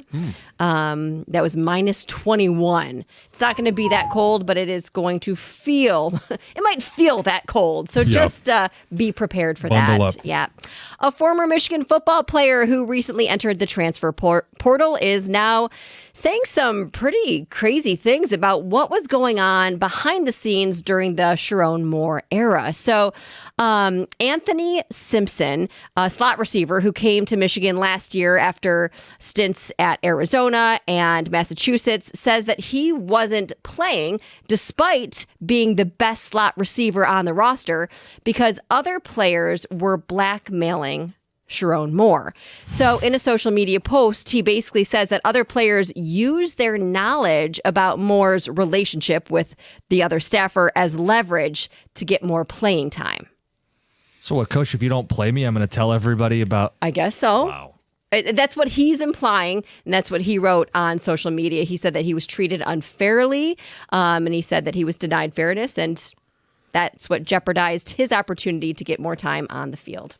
The bizarreness does not cease. Yeah. It was unbelievable. The upcoming AFC Championship game will mark the 15th consecutive season that either the New England Patriots or the Kansas City Chiefs have played for the AFC title. So the streak began with the Patriots' appearance in 2011, and they reached the AFC Championship game for 8 straight years. Then after the Patriots' run ended, Patrick Mahomes, the Chiefs took over, and they made 6 more appearances before things went south for them this year. Just in time for the Patriots. Exactly. So now, after beating the Texans last Sunday, the Patriots are back in it. They'll obviously play next Sunday now against the Denver Broncos. With a Venn diagram of overlap of that one game in 2018. They played each other. Played each other. Tom Brady is one of the most legendary figures in sports, so it's only fitting that he would want a legendary Hollywood actor to portray him in a future movie. So during a recent interview, he was asked about the possibility of a future biopic about his life and who he would want to play him in that movie. And previously, he has been asked this question before, and he always picked like the Boston boys, like Matt Damon or Mark Wahlberg. But this time, he went a different route, and he went with Leonardo DiCaprio. Turns out the two are now friends, that they've kind of been hanging out, and he describes him as a deep, thoughtful guy. Okay. I'm just looking at you because it's your guy, Yeah. Tom, and your guy, Leo. Exactly. Yeah. So is it biopic or biopic? I think she said it right. It's a biopic. Biopic? I've heard both. I've heard both. Yeah. You have? Yeah. Yeah. I've never heard biopic. Greg, You're the smart our guy. resident smart person. I believe it's biopic. Okay. Thank All you. right. I'm just asking the question. I'm not You've heard taking this in. biopic? I have. Yes, I I think have. it's incorrect, but people say it, yeah.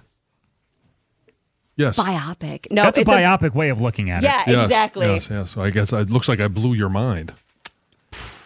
Heather with the news. Coming up next. Saw the Rams doing it.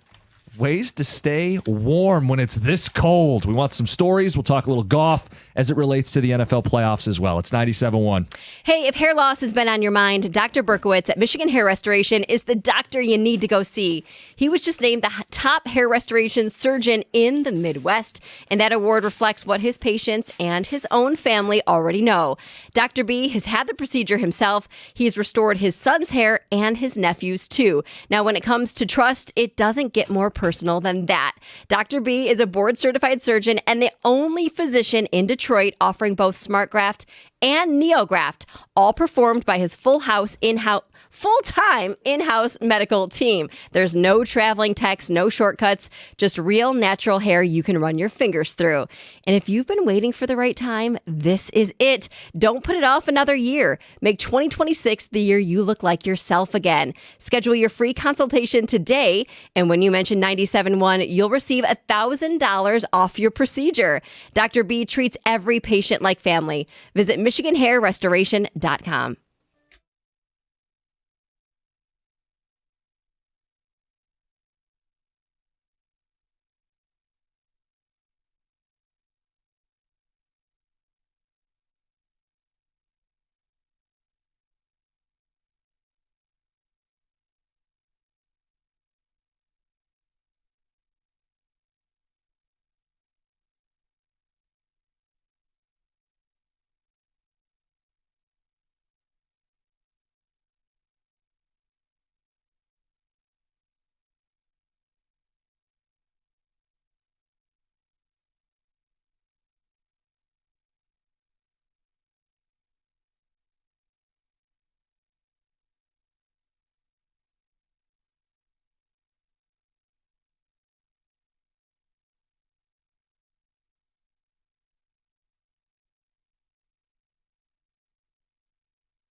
So I'm glad this caught your attention too, John.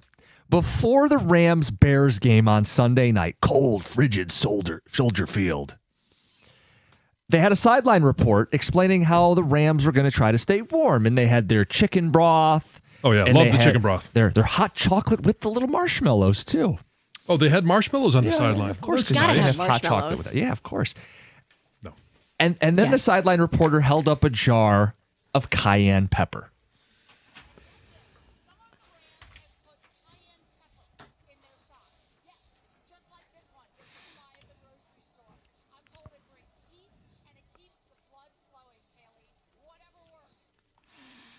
John? I had not heard of that one before. And I mean, that's one where you sprinkle it on your feet, you make sure you don't get it on your hands, and then rub it in your eye.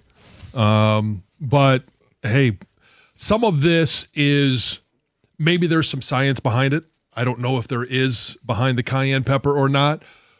But if it just simply if it's the placebo effect, where because you believe it works, your feet feel warmer, somehow you feel warmer, more power to you. I don't really care.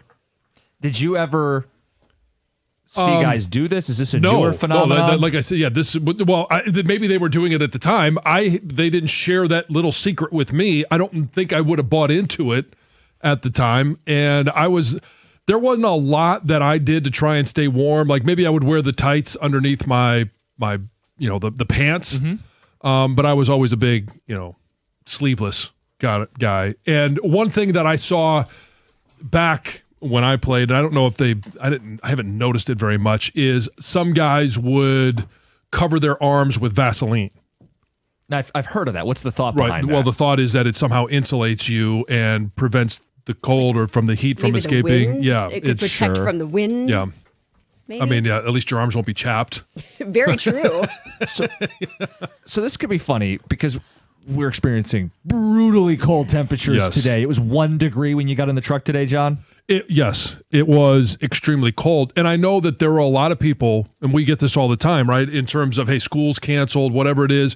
But there are a lot of people that actually still have to go to work. There are a lot of people that are working outside. And I want to hear I'll hear from anyone, but for those that are working outside, what are some of the secrets that you have of staying warm? And maybe it's something I feel is bizarre as using cayenne pepper in your shoes. By the way, have you seen the socks after the game Destroyed. with the cayenne pepper? Yeah, I'm not sure that Which makes sense. some OxyClean might or might not get that out. No, but just to touch show you, those. like they weren't. they weren't, They were yeah. bashful about it. Oh no, yes, yeah, they're well covered. I wonder if you apply that directly to your feet or if you put it on the socks after you put it on your feet. I'm Like not sure. you put it You'd in have to the have shoe, skin or to, do you put it in the sock? well, I would think you'd have to put it in the sock because you would Yeah. want to have skin to skin contact or Skin to sock. skin to pepper contact. Yes. The next question is: do you go pepper sock Exactly. shoe, or pepper sock shoe, or how do you do that? No, I would have to. I mean, since I go sock shoe, I'd have to go pepper sock shoe. So one of the players that did it, you and your bizarre setup, Puna Ford, defensive tackle for the Rams, and he said it's actually Al Woods who gave him the idea back when they played in Seattle. Oh, well, speaking of Al Woods, there is another way that we have heard to keep warm, and this one comes from Bart Scott. Like the transition there? Yes. All right, this is Bart Scott. This was back in 2022 when he was on Get Up on ESPN.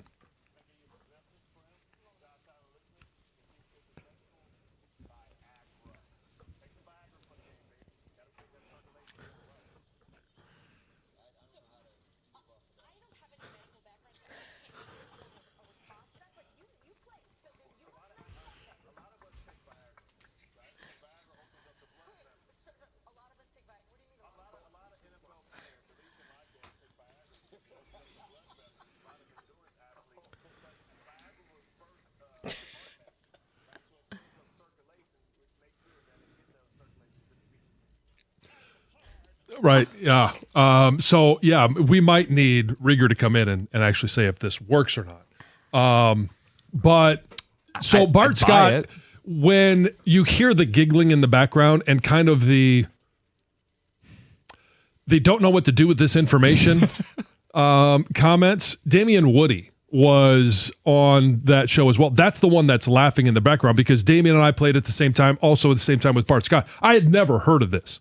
I had never heard, Bart Scott saying that this was known and done by players in his era. Well, that was also part of my era, and had never heard of using Viagra to try and keep your hands and feet warm. Now, I did a little research, and in extreme cases, there's a thing called the Raynaud's phenomenon. Oh, we're getting scientific. Yes, and it's a condition where fingers and toes get very cold and numb due to poor blood flow. Mm-hmm. Some doctors will prescribe Viagra for this reason, to increase the blood flow to the extremities. Well, I mean, the problem is the game is, 3.5 hours long?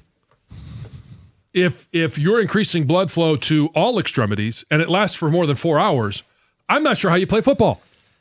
You're all bricked up for this big game. 248-539-9797. I guess so. You wanted to hear from people, John? Yeah. Let's do it. Let's go to Denny in Sterling Heights. Denny, good morning. Morning, guys. How you doing? Good. Well, I was a mail carrier for over 40 years and more, and I it used to be that my feet would be the worst part of my body because I would dress pretty warm. But one of the veteran carriers told me about even regular pepper. Put it on your feet and on your socks before you go on the route, and it worked great. On days like today when it's really above so cold, it would really work. And I'd also do a lot of Vaseline on my face constantly through the day, and it really works because we worked, and you're in the cold like this, you got to find all kinds of ways to keep warm, and that does work. The pepper, eat any kind of pepper, just put it on your feet, and it does keep warm the whole day. What was your preferred flavor? Just any pepper. You grab anything. Okay. Any kind of pepper, put it on, and it really works. And you double up on your socks, too, to keep your feet warm. But it does work. Oh, yeah. Okay. Huh. That's a great tip. Thanks, Denny. Any old pepper. Yeah. Get the job done, apparently. Not Dr. Pepper. No. Guys, Heather's feet would smell like pepper for days. Right. Yeah. I would assume that if you used the cayenne pepper or any pepper, that you would then have to wash your feet at the end of the day. Yes, I did say there were times when I definitely washed my feet. Oh, okay. Have you tried the pepper? I've never even heard of it, but I would try it. Sure. Dear John, is that why you were always able to play so hard? Again, you guys are great. I had never heard of that's why everybody on that show was laughing so hard or didn't know what to say. We even heard one of them say there, I'm no medical doctor. No one had heard of that. John, this says it makes sense because considering one of the side effects of Viagra is Achilles ruptures. You ruptured your Achilles, right? I did, yes, but and you still claim you weren't part of this phenomenon. Yeah, well, that happened to be in August, so okay, it wasn't exactly. No.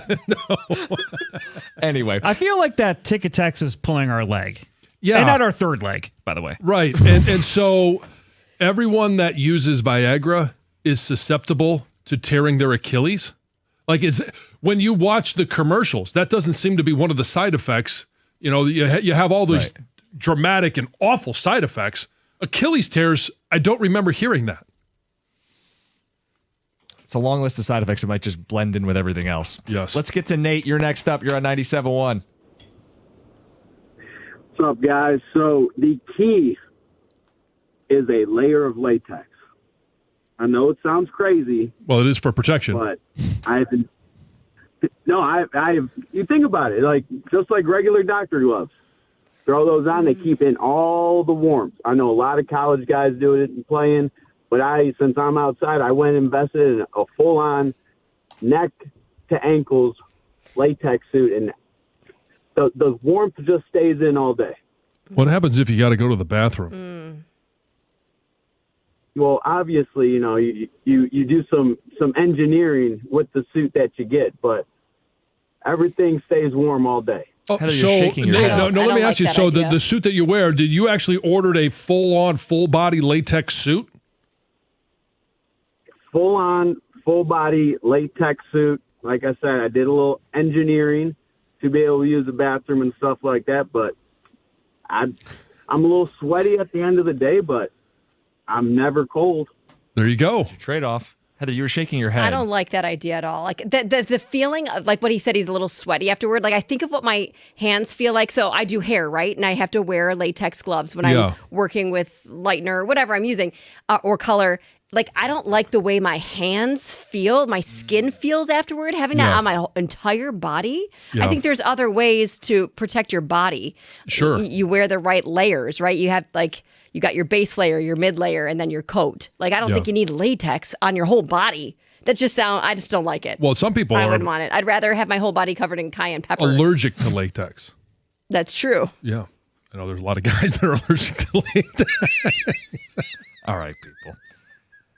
Unusual ways to stay warm. Cayenne pepper, Viagra, latex. It's 97.1. Hey, you want to stay warm? Create your own heat. And you could do that over at Planet Fitness. We're all strong on this planet. That means you, me, and everyone. It doesn't matter if you're a fitness novice or an expert.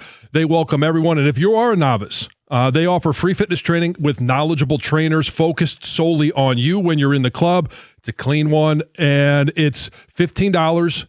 Dollar down, $15 get you in the door. If you like what you see, they also offer the Black Card membership, which is right now $24.99 per month. And it gets you access to the Black Card Spa.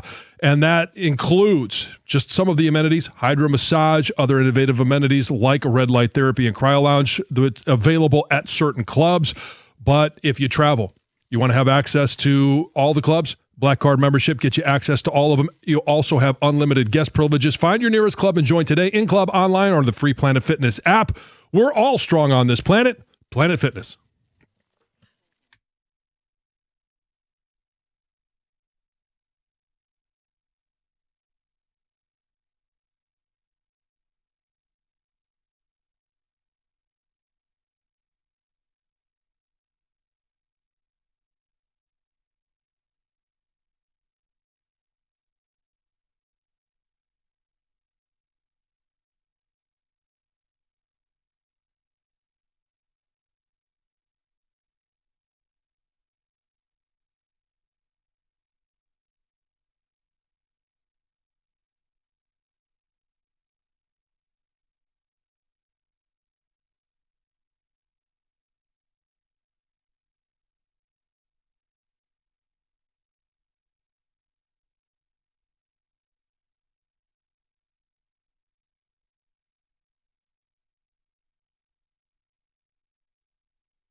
Some of the Rams players put cayenne pepper in their socks to stay warm in Chicago over the weekend.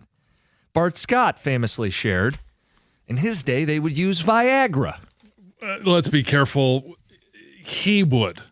They would, Yeah, as he yeah. said. In his day, I was a part of that day, and I had never heard of this. So we were asking you guys who are working out in the cold. It is brutally cold right now. What are your tricks to stay warm? Mm-hmm. We had a guy call in and say a full latex suit. Text says, did the latex suit come with a red ball gag as well? Well, Heather, you did a little reading I just on it. Googled because I would never want to wear a full latex suit unless I was being Catwoman for Halloween or something. But I Googled latex socks because I'm Yeah. like, okay, what are they used for? And it basically said for diving, for protecting you from slipping on a slick surface, maybe for protecting from infections in a swimming pool, and also for fetish use. Okay. So Just your feet. nothing about staying warm. Yeah, exactly. Yeah, you know, John. People are into stuff. They sure are. This one says, I'm an electrician. I work outside often. I'll be damned if I'm going to take Viagra and have a raging boner around a bunch of guys all day just to be warm. That's from Cooper. Yeah, you're around dudes all day. No, thanks. You happy to see me? Is that a wrench in your pocket? Or, latex will make you sweat and you'll get cold. John, you should know that from hunting. Maybe it works for core areas. You could use it on your hands, but I'm not buying it. I've been hunting since I was a kid. I've never heard of pepper in the feet either. No, I mean, I haven't heard of the latex. I have seen some guys wear the latex gloves underneath their glove, and I always just kind of thought of it just as another layer, a much thinner layer that you can fit under a glove that you would normally wear. But mittens are the best route if you don't need all fingers. Yeah, if you don't need the dexterity of Yes. using your fingers. Yes. Mittens will keep you warmer, I think. This dude is wearing a full body condom to stay warm in the winter. From an unnamed texter. Let's get to D'Angelo. D'Angelo, you got some tricks? You're on 97.1. Hey, how y'all doing? Good. Good. Listen to y'all all the time, man. Every morning on the way to work. I'm actually here now. Really, it's just simple for me, man. I'm a winter baby. Birthday next month, so it's like I work at Ford Tesla. I'm the hollow driver, the only hollow driver here. And Monday, Wednesday, Thursday, and Friday, I'm like 50% outside, 50% inside. Except Tuesday. Tuesday, which is today, it's truck day, so I'm outside probably about 85% of the day. I wear two different layers. Under Armour. The first one is the regular long johns. You got to make sure they tight. And the second pair I put on is regular Under Armour that the football players be wearing. Because you got to make sure you're not super tight when you got to go to the bathroom or whatever. It's easy access. So besides that, a pair of jeans, an insulated work coat, a heat warmer hat with a mask on, and then if it's snowing outside when I'm on a hollow, I got these glasses that don't fog up. That's pretty much, and a couple hand warmers. Only the hot chocolate works. The only way the hot chocolate works with me if I drink it and I get to work, and then with the hotness of the hot chocolate and me sweating, it blend in together. But if you just drink hot chocolate and then really just standing around, you still kind of go catch up. The cold go catch up to you. Yeah, That's right, that's yeah. my way. Yeah, if you're not moving around, it's only so much you can do. Well, stay warm today, D'Angelo. Yeah, stay I know warm. It's going to be brutal out there. Yikes. And he's got it all down, man. Yeah, yeah. I mean, layers is obviously the seems to be the trick to it. I have bought, so I used to be a really big skier. I've not skied in a long time since I've had kids, but my feet are always cold. Like that's the coldest part of my body. So I bought Can women take Viagra? I don't know, John, but I bought. I mean, it could be the answer for cold feet. I'm sorry. Please go. I would not Yeah. take Viagra, but I did buy heated socks, like with battery operated socks. And I'm telling you, the best. It was the best investment. So the battery-operated socks have been around for some time. Yeah. When I was ice fishing, I used to use some battery-operated socks every once in a while because I would be wearing the big, slip-on boots, the waterproof boots, and so you could fit thicker socks and more things in there. But what has really come around in the last, I don't know, maybe 4 or 5 years, is the battery-powered like vests and jackets. Yes.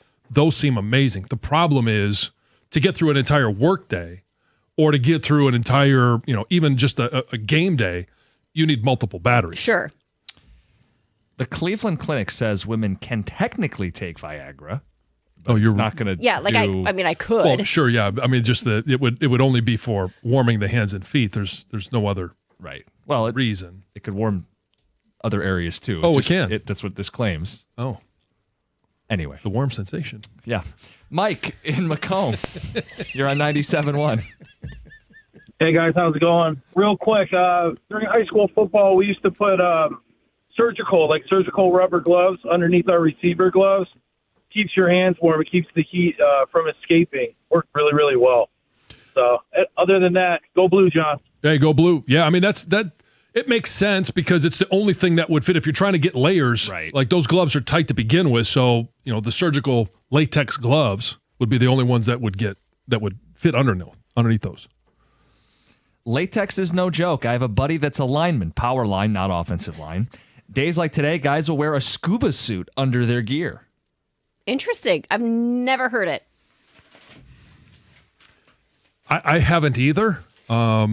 And I've never been scuba diving, so I don't know what one of them would like feel a wetsuit. Like. Have you Sure. worn? Yeah, no, That's I've like not worn a wetsuit. You've never worn a wetsuit? No. Oh. Well, John doesn't go in the ocean. Very big. Yeah, I'm not an ocean swimmer. A wetsuit to me is very different than a full body latex. Yeah, suit. the full body latex suit seems more shiny. Oh, definitely. It's shiny, but the material's different because a wetsuit isn't necessarily made out of a. No, it could be 100%. neoprene. Yeah. Yeah. It's not latex. Anyway. Yeah, the latex just seems like you would have to plan in advance of any other things you need to do throughout the course of the day. Yes, John. Yeah. Okay, in the 9 o'clock hour, we're going to shift gears. We got a lot to talk about with our Lions at 9:35. Drew Petzing? Who? What? There's an initial freak out. We're going to talk through who the Lions' new offensive coordinator will be in a half hour. Also going to get into this Jared Goff conversation. As I watch quarterback play this weekend, I had a thought about Jared Goff, and I want to know if you guys are with me on that. We'll do it next. It's 97.1.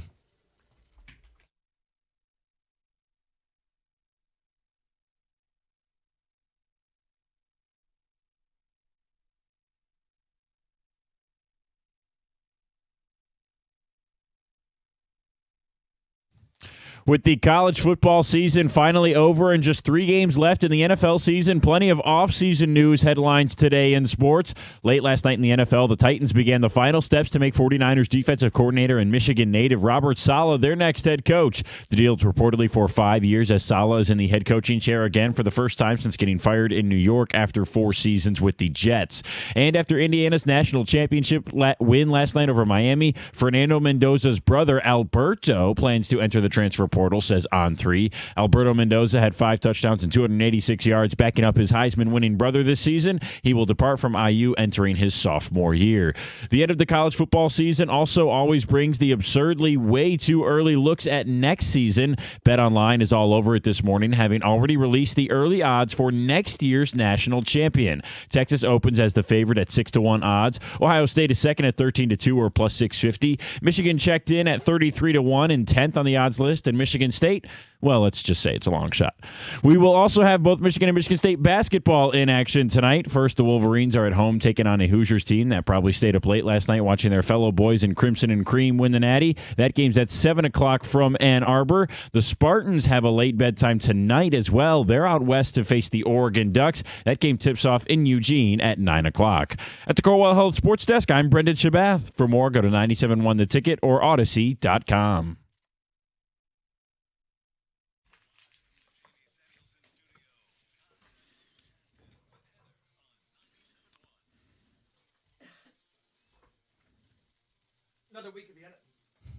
Another week of the NFL playoffs behind us. I had a takeaway. I want to know if you guys are with me on this. I think we're too hard on Jared Goff. Stoney had the stat yesterday. Last weekend, quarterbacks committed more turnovers than touchdown passes. It was a sloppy, brutal weekend of football. And Jared's had his share of sloppy, brutal performances. Christmas Day this year, playoff game last year. But by and large, the guy's been a good quarterback. And I'm watching quarterbacks that people tout as special suffer the same fate. Josh Allen, Caleb Williams, Brock Purdy. Mobility, John. If only Goff was more mobile, all of his problems would be fixed. Mm-hmm. Or maybe it's not that. Maybe we've seen Jared Goff play in an NFC title game here and in LA. We've seen him play in a Super Bowl. Maybe it's as easy as if you protect your quarterback, he'll play at a high level. This year, he threw the second most touchdowns and the second most yards and had the third highest quarterback rating. Maybe people are too down on Goff. Maybe the negativity has swung too far. I was once the Goff hater, and now here I am defending him because I think people are too hard on our quarterback. He is not Josh Allen elite, but he's damn good, and he's good enough, and I feel like people have forgotten all of it. I would hope last weekend reminded you other mobile guys, special guys struggle too. It's about the team you put around your quarterback. A lesson we painfully learned when the last guy left. Well, and some quarterbacks just need more than others because Sam Darnold's still playing. Right, great point. So Mahomes isn't here, Lamar isn't here, Burrow isn't here, but Darnold is. So what's the takeaway? Throw the baby out with the bathwater? You can't win with Goff? That shouldn't be the takeaway. Right, and not only that, but Bo Nix was. Now, I know he's not going to be playing anymore, but Bo Nix, nobody's looking at him as lighting the world on fire. So you have a couple of quarterbacks that could have potentially played in AFC or NFC championship games that everybody would look and say, well, they're not as good as Josh Allen. They're not as good as Lamar Jackson. They're not as good as Patrick Mahomes. Go right down the list. And I don't think anybody is sitting there saying that Jared Goff is as good as Matthew Stafford. No. Or Patrick Mahomes, Josh Allen. But if you put all the right pieces around Jared Goff, and they had those pieces offensively in 23 and 24, they just didn't have all those pieces in 25. And yet he still goes out there and puts together great numbers. Still held his own. He was sacked more times this year than any time in his career. And everybody wants to say, oh, well, it's because he's not mobile. Well, how about the fact that he just didn't have an offensive line that could protect him? He's not the problem. No. And stop me if we've made this comment before when we had 9. Stafford, he's the problem. No, he's not. Goff's the problem. No, he's not. It's very simple what you have to do. Beef up the trenches, go win a Super Bowl. I'm of the belief you can do that with Jared Goff. And if you watch these quarterbacks struggle in the NFL, you realize it's not as simple as if our quarterback was more mobile or if he was one of one or in the top 3, we would win the Super Bowl. No, it's not how it works. Well, and I mean, Greg brought this point earlier, and we could, come up with the smarm throughout the course of the offseason, but did Kansas City just not do enough to Mahomes-proof the offense? Right. Did Buffalo not do enough to Josh Allen-proof the offense? Right. Or, it takes so much to be able to win a championship, to even sniff a championship. And 2 years ago, the Lions had their best chance. They were in the NFC Championship game, and they weren't able to seal the deal, whether it was being able to catch a ball or prevent a ball from going off a face mask into the arms of another receiver, a fumble that hadn't happened to a rookie running back. Like, there were a lot of things that went wrong in the second half of that San Francisco game. Yep. But Jared Goff wasn't the reason. Now, last year against Washington, he was one of the reasons. Yes, he was. But even if they had won that game, do you think they ultimately beat the Eagles in the NFC Championship game because of the way that the defense was so banged up? No. And this is not me trying to absolve Goff of poor performance, because he's played poorly in some games over the last 2 seasons. I just think there's enough there to win with. You mentioned some quarterbacks need more than others. Agreed. But I don't think Goff needs too much. Right. I don't think he is a burden on the franchise that they have to carry. If they can't win with him, it says something more about Brad Holmes than it does Jared Goff. If Brad's the great GM that we think he was or is, he will outfit this team with the proper trenches necessary to get back to the NFC title game in the Super Bowl and win it. And if he doesn't, he didn't do his job. I think you got a better chance of winning with Goff if you solidify that offensive line and have a subpar receiving core versus having an elite receiving core, but yet a subpar offensive line. Right. 248-539-9797. Let's get to the phones. Stephen in Clarkston, you're on 97.1. Good morning, guys. a lot of these phone calls that are coming in, they're saying everything has to be perfect for Goff to be great. Last time I checked, we don't need him to be great. Okay, and I know you guys have hit that, throughout the, few hours that you've talked about it. Look at the quarterbacks that are still in. The guys that everybody talks about that they want over Jared Goff. Jalen Hurts, out. Josh Allen, out. Patrick Mahomes didn't even make the playoffs. Lamar Jackson didn't even make the playoffs. Right. So what you need to do is focus on the defense. The defense has to get better. In the draft, you need to draft some defensive edges, some defensive linemen. We have no idea what's going on with the safeties, and you're going to lose David Montgomery. So it's likely you're going to lose David Montgomery. So you're going to have to draft a running back. Look what the Bears did with Monangai. You can get a running back. You have this coach or this offensive coordinator who is predicated on run offense. You have, in my opinion, the best running back in the NFL. So I like the hire. And what we need to focus on and what we should get upset about is the defensive side of the ball. It needs to be addressed. I do like this hire, and I like Jared Goff with this offense and with this OC. I agree that there are things on the defense that they've got to address, and I would like to see a defensive tackle. I'd like to see an edge, solidify that defensive front. I think the biggest need is the offensive line. But what are we talking about? We're talking about the trenches on both sides of the ball. Bingo. You've got to be good up front on both sides of the ball, or eventually the warts that come along with being insufficient on either offensive or defensive line will come to haunt you. And I think that's probably the big takeaway. Like, why did the quarterbacks who lost struggle? Brock Purdy was sacked 5 times. C.J. Stroud was seeing ghosts, but he got pressured and hit a lot in that game, right? Yes. Josh Allen, fumbles, picks, pressure. It's both sides of the line of scrimmage. I mean, it's 6 one, half dozen of another. Protect your quarterback, hit their quarterback.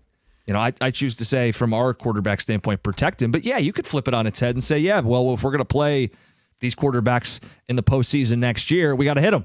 We got to disrupt them. We got to make them look like the pumpkin. Make them play worse than Jared Goff. Right. Football doesn't have to be overly complicated, right, John? It can be reduced to your quarterback has to make fewer mistakes. He has to be better protected than their quarterback. Get a quarterback, protect your quarterback, hit the other quarterback. At its most basic level. 1, 2, 3. Boom. Text coming in, 248-539-9797. Goff is certainly the problem. As soon as the Rams got rid of him, they won immediately. The Lions lost to the Vikings twice. Did we forget about all the stinkers he's had? He is the main reason they lost to the Commanders. 4 picks, very impressive. Not wrong in regards to, losing against the Commanders. Mm-hmm. I don't think are they saying Josh Allen's the problem in Buffalo right now? No. Okay. Are they saying Caleb Williams is the problem in Chicago right now? No. He had 3 picks. Right. Dumb pick in overtime. Guy's a bum. No, nobody's saying that. But we say it with Goff. Are we too hard on Goff? But in regards to that text, we are not saying that Goff is better than Stafford. But I don't think the Lions would be in this same position with Stafford because of the fact that they were able to kickstart a rebuild because of the picks. If you don't have those picks and you still have Stafford, are you in this position? Right. Maybe you're in the position of being out of the playoffs. No, that trade was a jump start for a team that desperately needed it. And now they got to do something with the spot they're in. Text says you could see Stafford not being as good when the offensive line isn't firing. No matter who the QB is, when the line isn't playing good, it affects them. Why do we pretend that Goff is the only one affected by it? See, that's what I'm trying to say. Yeah. We pretend that Goff isn't mobile, so he's therefore... Well, we don't pretend it. We know that. Oh, yeah, okay. We make a bigger deal out of the fact that he isn't mobile because, well, pressure. Pressure impacts all these dudes, even the mobile guys who just got bounced last week. And now Sam Darnold and Matthew Stafford are playing for a spot in the Super Bowl. Yeah, if you're looking at it going, yeah, he's a bum. Well, he was top 5 in completion percentage. He was second only to Stafford in yards receiving or yards passing. He was tied with Stafford with 8 interceptions per game. He was sacked 15 more times than Matthew Stafford. Now, Matthew Stafford threw, 12 more touchdowns? Yes. But if Goff's sin is he's not as good as the 2 guys arguing for the MVP, okay. Right. Well, I mean, so he was in the MVP conversation last year. He was top 5. He got MVP votes last year. The only 2 guys with better quarterback rating than him this year are the 2 guys we're fighting over for the MVP. And I'm going to take ticket texts like this that say Goff is certainly the problem. Or another one that says enough of your Goff worship. The city simply doesn't care for the guy. Carl, you ran the last guy out of town. Carl just doesn't care for the guy. But we're going to do this again. We're going to run the next guy out of town because we can't put an adequate team around him. Or we're not going to learn our lesson. The lesson that's still playing out in front of us in the NFC title game is you didn't protect and you didn't support the last quarterback. Now, he was better, but it's the same thing right now. If they don't protect Jared Goff, they're not going to win anything. I think there are a majority of Lions fans that like Jared Goff, that like what he does here and how this offense operates with him at the helm. I think there's a very vocal minority that don't like Jared Goff. Take some phone calls, some texts. We are going to talk about the offensive coordinator hire that had everybody freaking out yesterday. That's at 9:35. It's 97.1.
Signetti showing some emotion. Yeah, really happy for him, and the fact that it took him to 62 to even get a Power 5, Power 4 job now, and the success that he's had since he's been at Indiana. It's only been 2 years.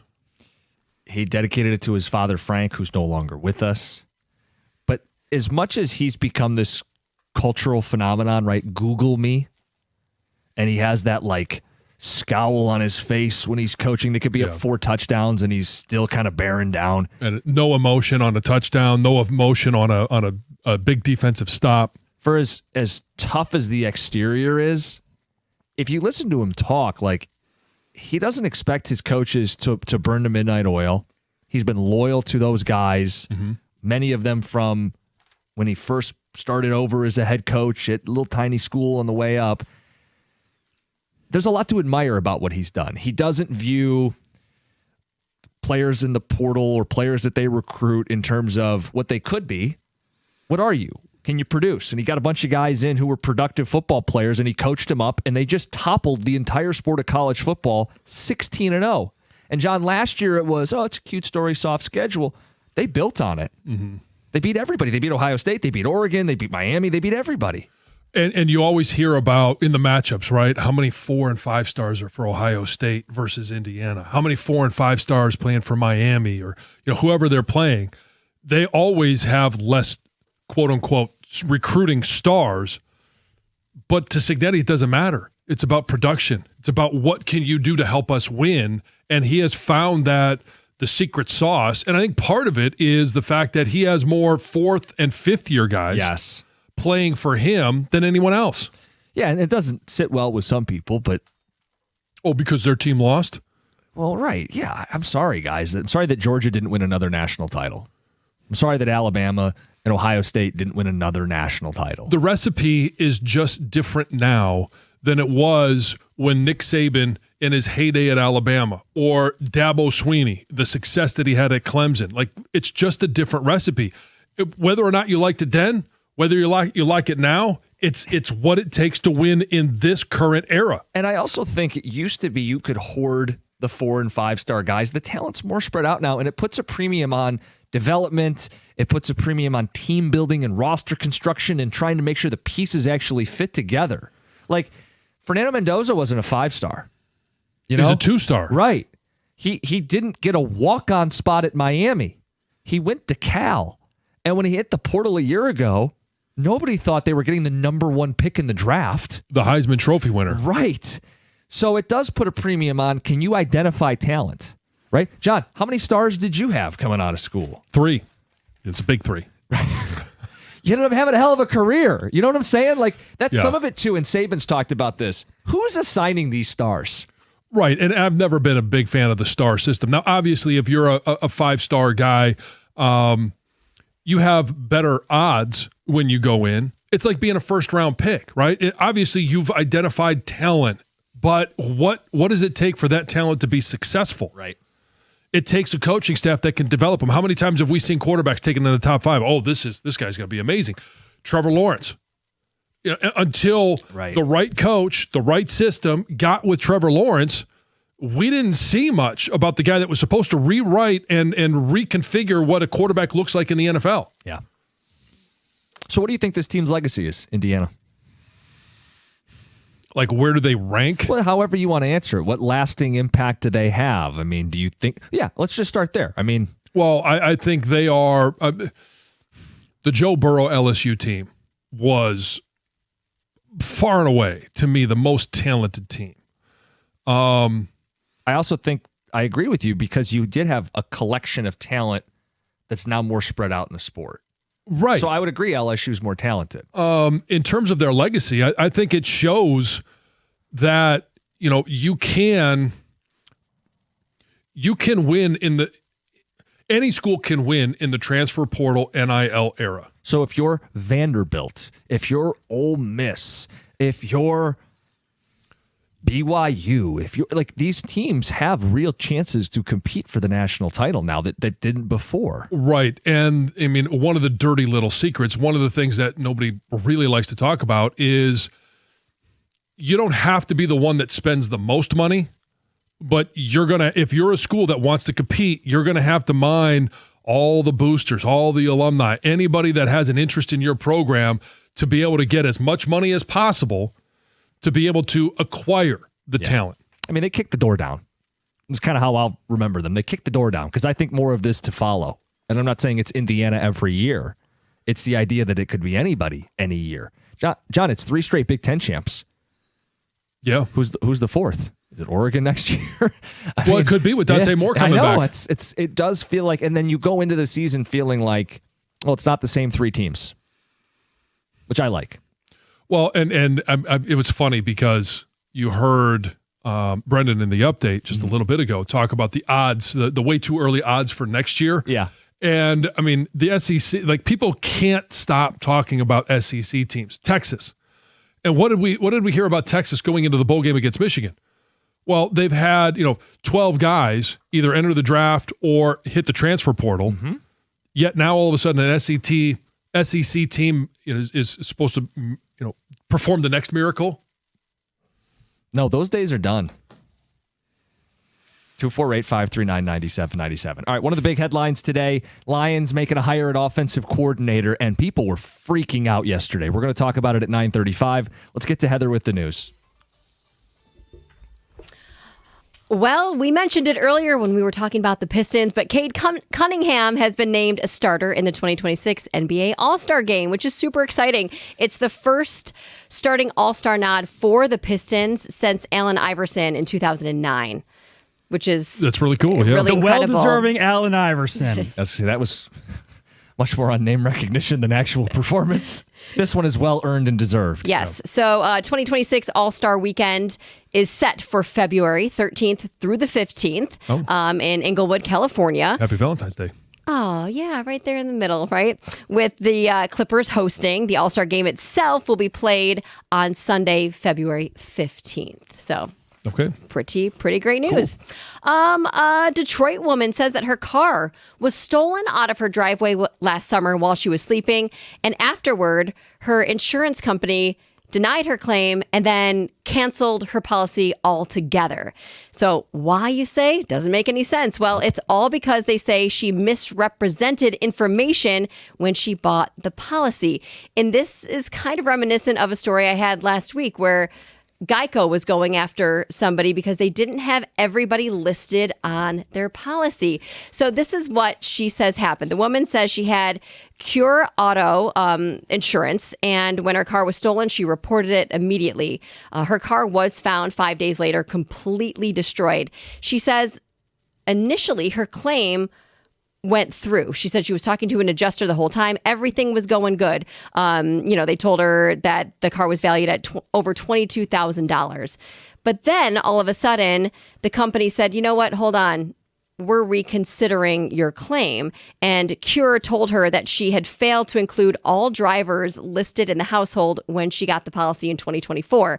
And not only were they not going to go through with her claim, but they were going to cancel her policy altogether. So the woman says she listed herself as the only driver, she says, because that is the case. She does have college-aged and young adults, children, that lived with her, but now after a divorce, they live with their father, and they're not ever going to drive the car.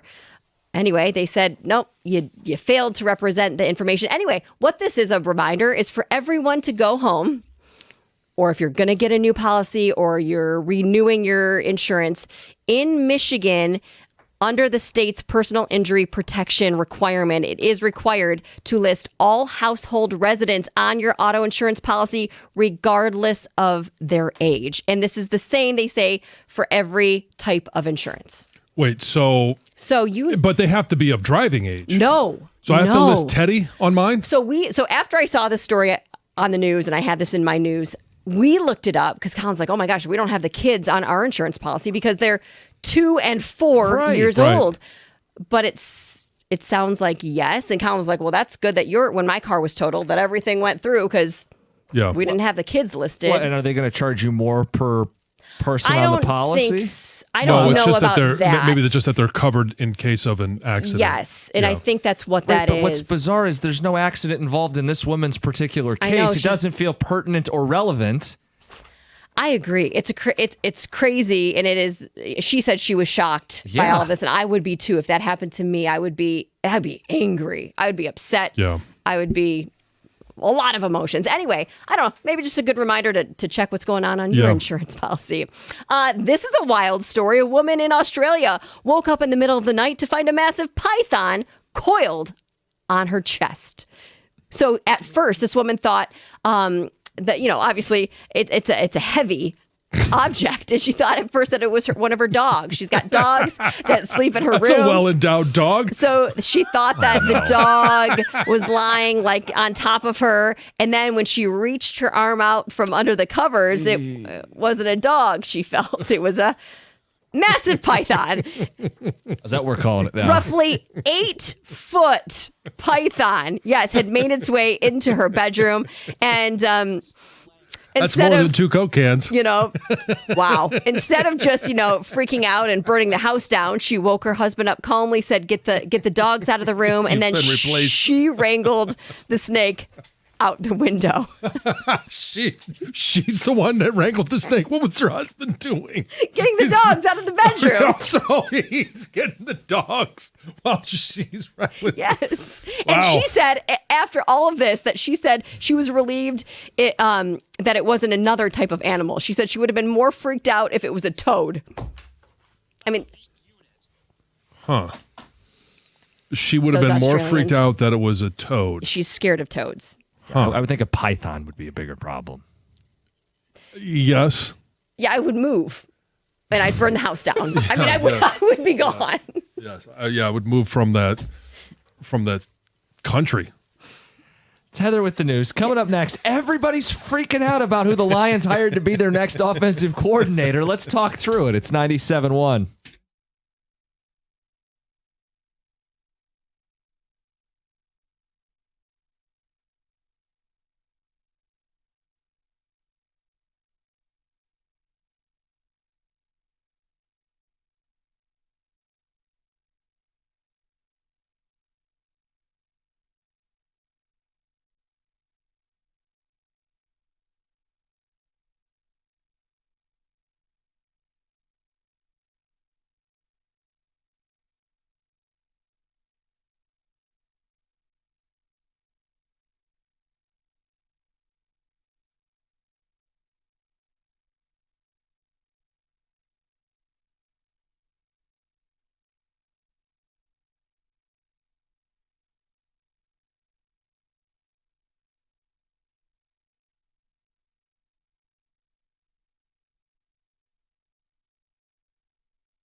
to go out on a limb and say there was a lot of extra web traffic to the Wikipedia page of Drew Petzing yesterday. Hired as the Lions' new offensive coordinator, a collective who? Was heard in Metro Detroit. I also think that's right around the time the 100-car pileup happened. So you're blaming the news? I think, what's going on? Who is this guy? What's going on in my football team? I've never heard of him. The Cardinals are terrible. Why'd we hire their offensive coordinator? A lot of hyperventilating, a lot of deep breaths. John, your initial reaction and where you're at today. Well, my initial reaction was the very same as everyone else. Who? And then you start digging a little bit deeper and you find out, well, he was interviewed for the Bears head coaching job last year, coming off the 24 season. Where they had a top 10 offense in Arizona. Correct. And then you start digging a little bit deeper into, you always look for the connections, right? And there's a connection between him and Hank Fraley. They were together in Minnesota. There's a connection, obviously a very close connection, between Ben Johnson and Drew Petzing. So you start seeing some of those, and then you like the resume of he had spent time with Kevin Stefanski. You start thinking about him as a play caller in 23 and 24, where they did have a top 10 offense. Last year, I'm not sure, just like we talk about John Morton here and the play callers here, I'm not sure how good you are eventually going to be with a banged up, offensive line. You're down to your fourth running back. You have a receiver that you thought was going to be a generational talent in Marvin Harrison Jr., and he can't find a way to catch a ball that was right in his hands, multiple times. Like, there's a lot of things that went wrong in Arizona. But you start, and I made some phone calls in regards to what do people around the NFL think of Drew Petzing, and you start hearing a common theme. Like, he is regarded as a really good play caller. He's regarded as one of the best run game creators in the NFL, and his pass game is very sophisticated. So you put that into what the Lions like to do, what Dan Campbell likes to do, a lot of 12 personnel, a lot of 13 personnel, a lot of play action pass. All of those things fit what we see or what we've come to be accustomed to as a good offense to great offense here in Detroit. I think we had built this up, rightfully so, as a marquee job, right? With all the playmakers in the top 5 offense and room for growth. This is a marquee job, and we expected a marquee name. But what's more important to me is that you get the right hire. Are the schemes sound? Is the play design good? The offense was already top 5. Top 5 in yards, top 5 in points, top 5 in explosives. Where were they lacking? A toughness, a tenacity, up front, down in and down out, the run game. Well, in Arizona, they were second in yards per carry in 2023, second in yards per carry in 2024, and they dipped to 16th last year in a season from hell, where they lost every running back on the team and multiple offensive linemen, and they're on a backup quarterback. The run game is a legit strength during his time in Arizona, and it's why he got head coaching opportunities. John, if they could have hired him a year ago, it would have been seen as a great hire. But he couldn't because he was under contract as an offensive coordinator in Arizona. Well, and I'm glad the lessons learned from last year, hopefully the lessons learned about not having an offensive line. I would have hated to have wasted a good play caller because I don't know if there's anybody that would have done a bang-up job or gotten you to a Super Bowl with this offensive line. I think it's well said. I think an offensive line is a play caller's best friend. You want to get to third and manageable? You want to convert third and shorts and fourth downs like Dan Campbell loves to do? Well, you better be winning up front because teams have to respect it. It sets up play action. You can just get it the tough way on the ground if you have to. That's why Ben Johnson hit the ground running in Chicago. They beefed up the O-line. It's part of why our offense was lacking a little bit this year is the offensive line. So if you, first things first, get guys that can dictate up front, put smart schemes and concepts, run the ball, play action pass, like this sounds exactly what we wanted out of this hire. So on paper, it's everything we asked for. So I don't want to get caught up in the fact that it wasn't the marquee name that maybe we had dreamed of. And beyond that, I've seen some people lose their mind and go, this is Morton all over again. This couldn't be further from John Morton. John Morton was the convenient hire because he had been in the room before. Right.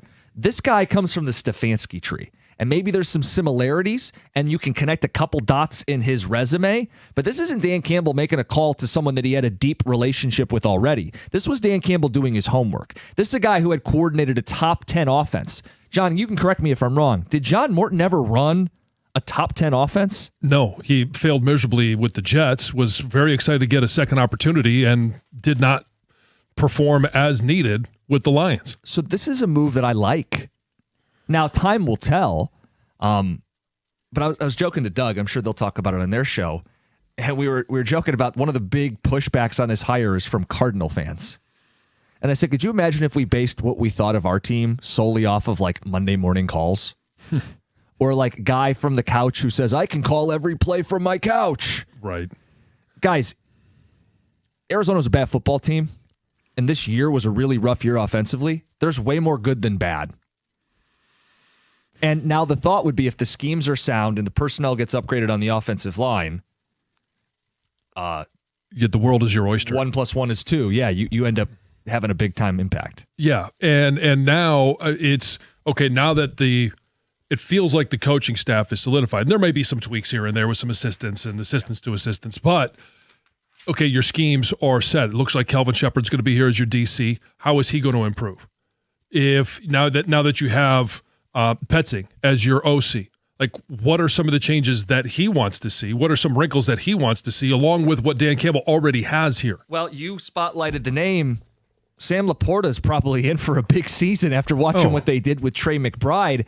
I also think if you're thinking along the same lines, the Lions couldn't run a lot of double tight end or even 3 tight end last year. They didn't have the bodies, but they should be running more of it next season. So adjusting the roster, yeah, they probably do target a tight end at some point. Yeah, I mean, Trey McBride, set the record for completions to a tight end, receptions, and was their leading receiver with over 1,200 yards. I think Tesla makes a little less sense now. If you're going to be running more double tight end sets, you still have St. Brown and J-Mo on the field, but if you're running some extra heavies, you're not running a lot of 3 receiver sets. No, but your third receiver is always going to be kind of that spot guy, and that begs the question, why would you use the draft pick at that point or that draft capital to get Isaac Tesla? And there will still be packages where you play 3 receivers and blah, blah, blah, blah, blah. But it's just a question that you could have after this pivot. But I think it's a necessary pivot. You got to get back to bully ball a little bit. Yeah, I mean, we talked about what needs to change between what did we like in 23 and 24, what did we not like in 25, and I think this is a pivot back to more of what was successful for the Detroit Lions. Now, hey, you got your play caller. Now it's all, and your coaching staff is set. What are you going to do with the roster? That's where the big pivot needs to come from. So let's talk about that briefly here. Linderbaum's the name everybody wants. I'm part of everyone. I want Linderbaum here. Baltimore didn't pick up his 5th-year option, which would have been $23 million. Mm-hmm. They may still come to terms on an extension, just not the $23 million. Right? Sure. I think we looked at the center markets like 18 to 20. Yeah. They still may make him the highest paid center, and he never hits free agency. I would pursue him heavily if he was there. If not, how about Connor McGovern? The Bills' coaching staff is changing. The O-line coach there has said he's retiring. Great chance to move on. McGovern would probably be the second best center on the market, yes? Yes, clearly. And more likely to be available. Yes, and so you're looking at years of experience. You're looking at production. You're looking at age. He's a little bit older than Tyler Linderbaum, so that's part of why what you're looking at is why Tyler Linderbaum would be so coveted. Connor McGovern, you look at what they did offensively. They had a very productive run game. And obviously, people will look at it and say, well, Josh Allen. Mm-hmm. Okay, that's part of it, but they had the leading rusher in the NFL. Yeah, the tailback was super productive. And James Cook. Yes. So you're looking at some of these things, and Connor McGovern is going to have the time to sit there and say, okay, well, who's the head coach? Who's my offensive line coach? What type of scheme? What is this somebody I even want to play for? And if the answer is no, and he hits the open market. Well, you tell me. I mean, if as an offensive lineman, Hank Fraley plus a commitment from the offensive coordinator to run the ball, plus Dan Campbell, it's a pretty attractive spot to come as a free agent offensive lineman, yes? It is, yes. And so what some of the questions that he would be asking are, okay, I would love to be on the same offensive line as Penei Sewell. And, you look and you say, okay, well, you got an up-and-coming right guard. The questions then would be to Brad Holmes, what are you going to do about the left guard position, and what are you going to do about an aging left tackle? Right. And so, if he likes the answers to those questions, not only the commitment to the run, the play caller, and all of the skills and the ability to go and win a lot of games, you want to know who some of those other pieces, or you want to at least know that there's a commitment to put the right pieces in place. One other name, caller brought it up today, Froholt. He's the center for the Cardinals. If he were to be cut, if he was a cut candidate, there's familiarity with the scheme. He was graded 15th. Yeah, I always love PFF. signing those cut guys. Clearly not the top of the list, John.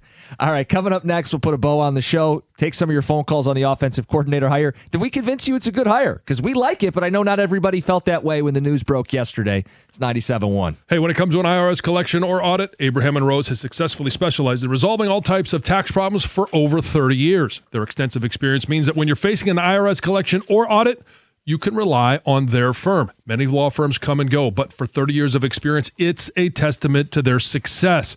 Their experienced team is ready to evaluate any underlying federal or state income taxes or payroll taxes. All you have to do is visit abrahamandrose.com, or you can give them a call at 248-539-5040 so you never personally have to deal with the IRS.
Got text pouring in. Some of your thoughts on the Lions OC hire. Getting used to it. Was off the radar. Trying to figure out who this guy is. Mm-hmm. John, you made those phone calls yesterday and you felt good. Yeah. It's certainly under the radar for anything that we had discussed here. Drew Prezing.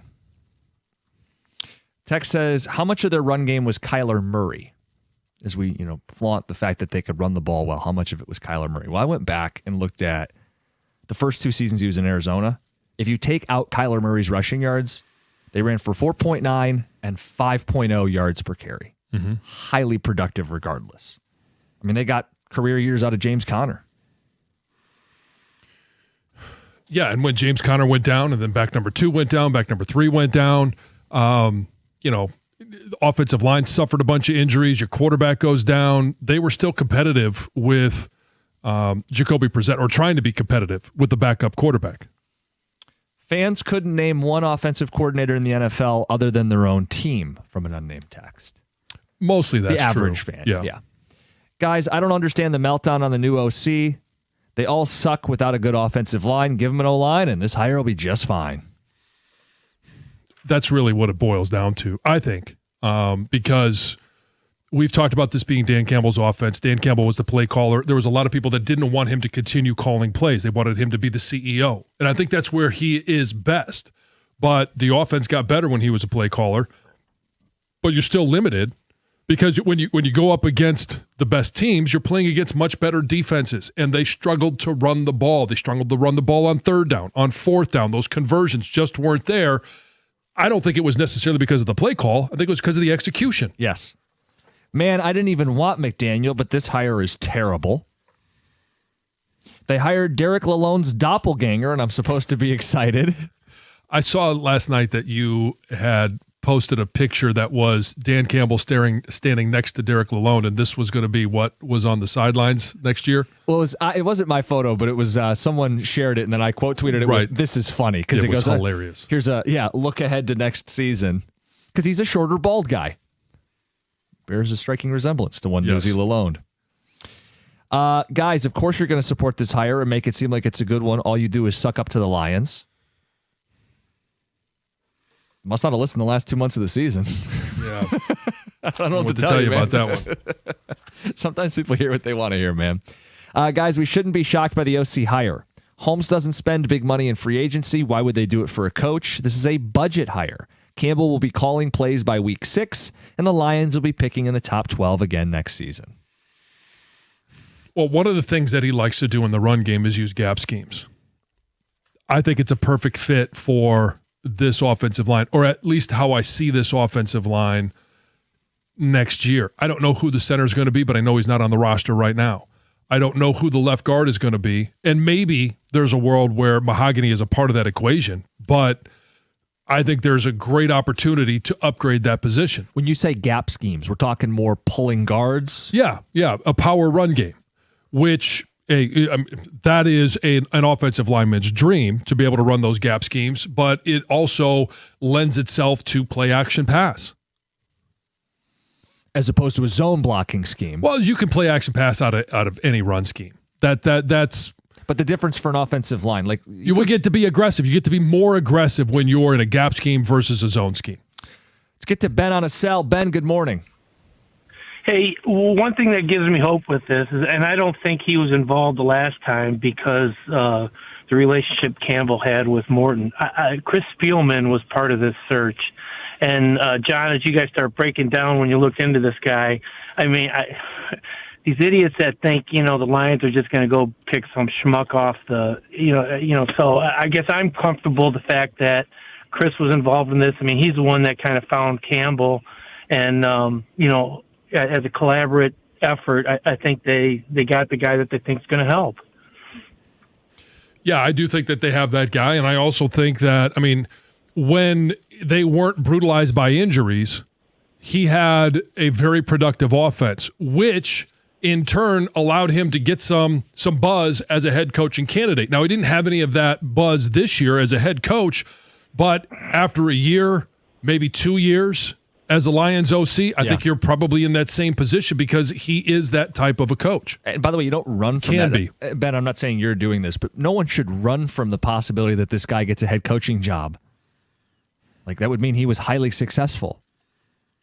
If he gets a head coaching job, it means that the Lions were a very good football team. Yeah. No one's hiring John Morton. I mean, you can hire bad coaches and you never have to worry about them leaving. I'd rather hire good coaches. Yeah. And when they leave, it's because they made you better. Yeah. And just in terms of, we say they're down to their fourth running back. James Conner, who was their go-to guy, missed 14 games. So insert Trey Benson. He missed 13 games. Zonovan Knight missed 5 games. I mean, they literally were down. Zay Jones, one of their receivers. Yep. Marvin Harrison Jr., all missed significant time. And Marvin Harrison Jr. wasn't the receiver that they needed or wanted him to be. Well, how about the left tackle missed some time this year? Yeah, Paris Johnson missed 5 games. Right tackle Jonah Williams missed 8 games. How about Will Will Hernandez missed 10 games. Yeah. Left guard Evan Brown missed 6 games. Like, they were brutalized. The amount of injuries that we had defensively, Arizona was plagued with offensively. So I think it's easy to write off the down year running the football and default to the 2 previous years where they were not good, but elite running the football. Yeah. So I like that. That's kind of the area we've been honing in on. Gator, what's going on? Hey, everybody. Hey. Well, I've got mixed feelings. Okay. I think everybody has mixed feelings. Yeah. And you guys, I'm surprised that you're sounding a little more optimistic about this. I may end up throwing a bucket of cold water on this whole thing. I don't. Boy. But I'm open to this, right? But I just think that there's something that I think it's quite obvious and nobody's talking about it. I mean, I didn't listen to your show all day, so maybe you guys brought this up. How dare you? Should have been up at 6 a.m. Right, but we'll get to it. We can get to address it in the first segment about the new hire. But there is something here that I'm like, hello. But we'll see. Interesting hire. It was completely off the radar for everybody. I don't recall anybody listing his name in any articles. So it's interesting. We'll see what happens here. Hell of a tease. The thing that we may have missed with this hire. Gator with a bucket of cold water. Karsch and Anderson next, 97.1.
Hello, my man. Welcome back. Scott Anderson is here. Thank you. Yesterday off, as many people did for the federal holiday that was MLK Day, and hope you had a good one, a good long weekend. You got that in the bank, ready to go? Stayed warm. Yeah? That was most important. And stayed off the roads. Good God. What was the problem with the roads? Yesterday? Yeah. You didn't hear? Oh, the one up by Grand Rapids? I mean, there were. And today, man, there's Metro Yeah. Detroit's accidents everywhere today. Are there really? I guess had Doug no teleported in. No, I had no issue. Apparently, northern Oakland County is a mess going that up there sucks. just past that. And Weather it's, and traffic on the 8s, Doug. Come on. Yeah, sorry, man. I wasn't. Dang. Seriously, I was amazed at how bone dry the roads were from where I came from. Now, let's be clear. It's a big metropolitan area. There was some whiteout conditions yesterday driving in, but that's, nothing new. The stuff near Grand Rapids. Except the stuff near Grand Rapids where there were 100 cars involved. That's a lot. Didn't that happen up between Gaylord and Grayling once, where it was an insane amount of cars just bang, I think bang, it's bang. it happens every few years. It seems like across the state we get that. I always thought a 94 heading towards the west side of the state, almost to the border there. I always thought that was an issue every few years.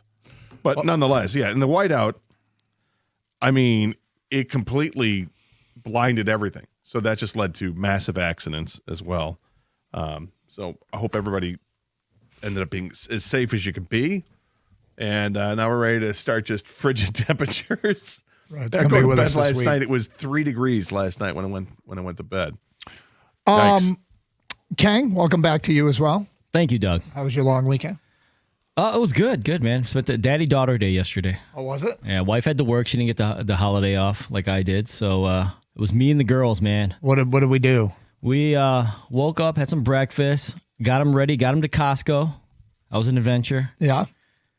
Did some Costcoing, had some lunch after sushi. Promised them a toy, so we went to the dollar store, the Dollar Tree or whatever, one of the dollars. Yeah. Picked out some toys. Yeah. Cheap ones. Actually, she picked a $10 one. I went to the dollar store for a $1 toy. I got suckered into a $10 toy. That's bait and switch. I know. She's smart. She's smarter than me. It's not even Five Below. I mean, that's yeah, I know. beyond. At that point, I was like, damn, I wish we went to Five Below. Came home. Yeah, it was a good day, Doug. Yeah. Good for you. Freezing. Yeah, it was cold God, out. Yeah. cold this morning, too. I was I always think the same thing when it comes to temperatures like this and snow and rain is all of it is bearable right up until you add in wind, and then things become completely unbearable. Like it can be really, really, really cold, but it goes next level torture when it's windy. Same thing with rain, same thing with snow. Wind sucks. Underrated, terrible weather, but terrible addition to the weather. Anyway, lots to talk about today, but probably what stole the headlines was yesterday after we got off the air, the Lions hired Drew Petzing as their offensive coordinator. This is about as much of an out-of-the-blue hire as I can remember in a long time. And by that, I mean had everybody scrambling for the qualifications. Had everybody scrambling for his qualifications. Like it was... Evan just did a full-scale Twitter search, and nobody had reported this before the announcement came out that he was going to be the OC. Hello? I'm sorry. He was yelling in my ear. Oh, my apologies. I was talking to Gator. Not yelling, but yes. Yeah. I whispered. All right. Sweet nothings. Anyway, kind of a stunner. A big stunner. And I have mixed feelings on this right now, as I'm sure most people do, but my initial reaction is, That's my initial reaction. Yeah. And I'll tell you why. It's not so much that, okay, yes, the offensive totals that Arizona has put up in the 3 years are nothing special. I know people are going to tout the running numbers and sell that because the Lions had some trouble running the football in the second half of the season, and for sure they did. But I'm not sure I understand how this is a fit other than he has time with Hank Fraley and he's like best friends with Ben Johnson. Because the offense he was running with Arizona was built around a diminutive quarterback who was a water bug, could dart all over the place, who could not be more opposite than the quarterback we have here in Jared Goff, who's 6'5" and, a statue. But I love Jared Goff because he does everything else right. He can't run. That's okay with me, as long as he can do the other stuff and he does it at an extraordinarily high level. But Kyler Murray different kind of animal altogether. So when you're building the offense around a quarterback who's mobile, around a quarterback who's going to run the football, I know people say, well, if you take away his rushing yards, okay, great. If you take away his rushing yards, what you have as an offense is still built around the quarterback. And defenses are there to stop him in addition to the rest of it. So great, they're able to run the football, but it's because of Kyler Murray. I don't think Jared Goff's going to be doing these RPOs, do you? No. I don't see that. I just don't. And, okay, they ran a lot of multiple tight end sets and the get-ready tight ends. I'm not reinventing the wheel here in Detroit. This is an offense that's awfully good. With a bad offensive line last year, or certainly, let's say, less than average offensive line last year, they still averaged 28 points a game, which is more than Arizona was doing when they were operating at their best and most efficient. So you don't have to reinvent the wheel here. What you need to do is bring your concepts, I guess, some of those concepts, and maybe tweak what the Lions do. But if the Lions are going to change over their entire offense, it's a problem. And I don't think that's what they're going to do. There's no way. There's no way they're going to do that. So I think I guess my problem is I'm not going to be able to know. No one knows. Absolutely nobody knows. You don't know what it's going to look like until you see it. You can't judge based on what you saw in Arizona because it's not apples to apples. So it's interesting because, you immediately go down the wormhole of, okay, what can I find out about this guy? And most of the beat reporters and everybody has been able to give this scouting report on him and talk about how his offenses in 2023 and 2024 were actually pretty damn good. And then last year, that's an offense that got ravaged by injuries and they took a big step back. After the 2024 season, he was a hot name in coaching. Drew Petzing interviewed for jobs, the head coaching position of the Chicago Bears. He interviewed for the head coaching position of the New Orleans Saints. He was considered an up-and-comer. Didn't get either of those jobs. Goes back to Arizona. They have 4 offensive linemen miss significant time. Kyler Murray had a season-ending injury. They lost James Conner. They lost their 2 top receivers. They lost and Marvin Harrison and Zay Jones. And suddenly it was funny because I go back and I just try and get down the wormhole, go back in time and try and find some reporting about when they were peak struggles and peak success. When they were in their peak struggles, people were screaming that the offense didn't have an identity. Well, it didn't have an identity. It also didn't have like half their offensive line, their quarterback, their running back, 2 receivers. But, this could be just simply a guy who he didn't forget how to coach. He was able to put together, and people say, oh, the rushing attack that he's, the concepts he have is all that Kyler Murray. No. James Conner 2 years ago had a top 10 yards per carry. And that, for running backs, top 10 in the league in yards per carry. Their offense was top 3rd to bottom 3rd last year when a bunch of guys got hurt. And so they either made a sneaky stealth steal of a hire here, or this is a reach. And, we, like you said, we won't know until we see it, but I don't have any issue with the hire. I also know that on the resume, this is the 4th OC Dan Campbell and Brad Holmes have hired. 2 of them have not worked out. This guy is more along the lines of Ben Johnson as a young up-and-comer, more so than a guy who had the position before elsewhere. That doesn't mean he's going to be successful, but it goes back to, and look, Ben Johnson and people have connected the dots between Ben Johnson and Drew Petzing. They were on the same staff together and they are good friends and all that. Spent 3 years on Kevin Stefanski's staff. And I just feel like they grabbed the guy that was a hot candidate yesterday, not today. And we'll see if it's a sneaky smart hire. Well, I get that. I'd throw last year out the window too with everything they were dealing with. I'm not using that against him. But the James Conner stuff, yeah, he's a good running back. I don't think that this guy made him into an outstanding running back. I think he was a good running back before he got there, and he'll be a good running back after he leaves. I think that there's just a big difference when you look at having an offense that can do the RPO system because you've got a quarterback that you have to pay attention to every second of the play, that's going to help everybody else out when you're trying to run the football. The other part as to if I were the Bears 2 years ago or a year ago, yeah, I would have interviewed him too, because you were going to take a quarterback that's mobile, or you did take a quarterback that's mobile. So now you have to work that offense. And hey, this guy was able to work with Kyler Murray. That would make sense that I would reach out and go talk to him. So I understand that part of it.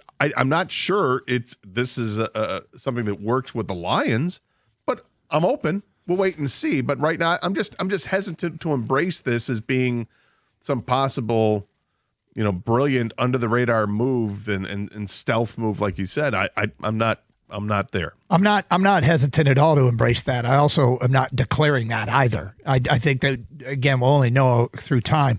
Connor's 2 best seasons were the previous 2 with him as the offensive coordinator. He had 3 years as offensive coordinator, and his best 2 seasons came in the first 2. Again, injuries kicked in. What else is interesting? Well, somebody on the offense should be thrilled, and we will get to that today at 10:20. How do you feel about it, Lions fans? 248-539-9797. There is an element of whether or not you trust this staff to do something that they haven't exactly, they haven't batted over 500 with, and that's hire an OC. And yet most of what they have done has been good here. Did they find their answer, or is this a reach? What's your gut telling you? It is. Carson Anderson on 97.1. Hey, looking for a brand new Chevy with a payment that actually fits your budget? Well, head to Sarah Chevrolet of Southfield, where the deals are rolling in right now. You can get behind the wheel of an all-new 2026 Equinox EV LT for just $199 a month, and that's with just $999 down. Want even more options? Well, the 2026 Equinox LT or the 2026 Trax LT can be yours for just $249 a month, again, with just $999 down. Now, that's cutting-edge technology, bold design, and Chevy dependability, all at payments that make sense. Don't wait. Inventory is moving fast, so go ahead and visit Sarah Chevrolet of Southfield at 696 and Telegraph. Visit them today or online at sarahchevrolet.com and see why so many drivers choose Sarah. Together, let's drive.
I think part of the issue, if you have issue with the Drew Petzing hire, is that Mike McDaniel interviewed for this job, and he hasn't accepted a head coaching position yet, which he'll probably get. But the Lions opted to go a different direction. There are reports out there that they didn't feel like he was the right fit for them, and that they liked him, but they didn't feel like he was a right fit. Crazy thing about it is they protect this culture in a way that has given him unprecedented success in my lifetime. And yet I think people start to work that against him a little bit in terms of, hey, they need to bend a little. They need to, because they haven't won the Super Bowl yet doing it their way. So find an outsider that's going to take you over the top. And it's natural to think that. But they don't seem to want to bend on, everybody's got to fit their culture. And apparently it applies to coaches as well. If those reports are accurate, and that's an if, that they just didn't feel like he was a good fit with them. McDaniel is kind of an eclectic dude, and there's nothing wrong with being that. It just might be something that they didn't want to take on here in Detroit. So, hey man, it's hard to get people to accept the name that there was no reporting, there was no like pre-scouting of him out of the blue. You hear the name Drew Petzing, who was the OC of a team that is historically bad. And you go, what the hell are they doing? Well, it was also an OC that got 2 head coaching interviews after the 2024 season and was considered a hot name. I don't suspect he forgot how to coach, and I don't suspect he's going to try and reinvent the wheel here. But here's something that's fascinating. Last year, he had Trey McBride as his tight end. Last year in the NFL, the number 2 receiver in the NFL for targets was Amon-Ra St. Brown with 172 targets. It was the second most in the NFL. Trey McBride at Arizona had 169. He was third. Now, that might have been a little bit of a product of them losing Marvin Harrison and Zay Jones and others to injury. But I would suspect that Sam Laporta will probably enjoy this when he's back and healthy. Yeah, well, I think the Lions will enjoy getting Sam Laporta back. I don't know if it's going to change anything. I mean, Laporta was targeted 120 times his rookie season, and last year in 2024 was 83 times, but he was banged up to start the season. He played, but he clearly wasn't ready to go. And then this year, only played 9 games, was targeted 49 times. I don't know if it's going to increase a ton. I think maybe it will increase a little bit. What I would think is that the Lions are going to be more inclined to bring in a 2 tight end set more often. And we'll see if that's with Brock Wright or if they're going to have to go outside the organization and find an additional tight end, or in the draft. I tend to think they're probably going to draft a tight end to add to this mix, but I wouldn't expect Sam Laporta at all of a sudden throw up Trey McBride numbers. I think the biggest point you said about Trey McBride was because of injury. But he's considered a tight end friendly coach. He's a really good tight end. And he's considered a guy that has some really good running game concepts. And if there's anything with the offense that needs to get better, it's more the running game than the pass game. So we'll see how he morphs into this job. I will add one factor that I've heard and seen on social media, and I've heard somebody call this station and say, and I'm going to say this as respectfully as I can, I give 0 Fs about what the Arizona fans think of his play calling. I give 0 Fs about what the Arizona fans think of his play calling. I've learned a lot over the years, and play calling is as scrutinized as anything in sports. We take calls on play calling all the time. Somebody call up and say, I hated that call. Play calling was terrible. And play callers call 50 to 60 plays a game, 45 to 65, whatever it is, plays per game. They're going to get some wrong. It's the totality of your work that matters. Don't expect every play call to be brilliant. Don't expect every play call to look like the most creative thing under the sun. Play calling gets blamed for so many losses. And I think it is one of the most over-scrutinized things in sports. And the reason isn't because it's not important. The reason is because so much goes into play calling. Things like even like last night. in the national championship game when Fernando Mendoza had that 4th and 5 quarterback draw that went for the 12-yard touchdown run. He broke the huddle with 2 plays. One was a pass, one was a run. It was dependent upon the coverage. If they were in zone, he was supposed to pass. If they were in man, he was going to take it on the QB draw and run. He looks at their defense. Half the field is in zone, half the field is in man. And he just says, screw it, I'm going to run. Because he didn't get the look for either. He didn't know, so he just called the run, according to him. These are all little subtleties of the game that impact play calling, right?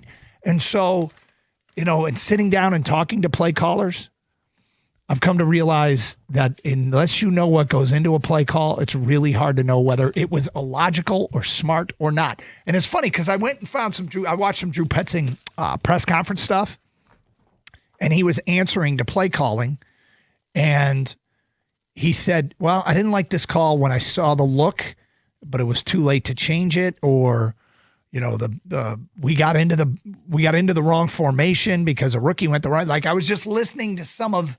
And it was just real interesting to see him dissect his own play calling, and he admitted some mistakes. Nonetheless, Scott, I think there's a chance that this is sneaky smart, but we'll find out. Kang, what do you make of this? Well, by the way, did you get a lot of Arizona fans calling or texting? No. I saw it on social media, and I heard a call this morning. Oh, okay. Buddy's an Arizona fan. Thinks this is a terrible. I mean. Yeah, I know what you mean. I wouldn't take too much into it either, but I do remember a lot of Minnesota fans texting us right away when we signed Marcus Davenport saying, good luck with that one. That's not play calling. I'm just saying fans in general. I'm not saying all fans' opinions don't matter. I'm specific to play calling.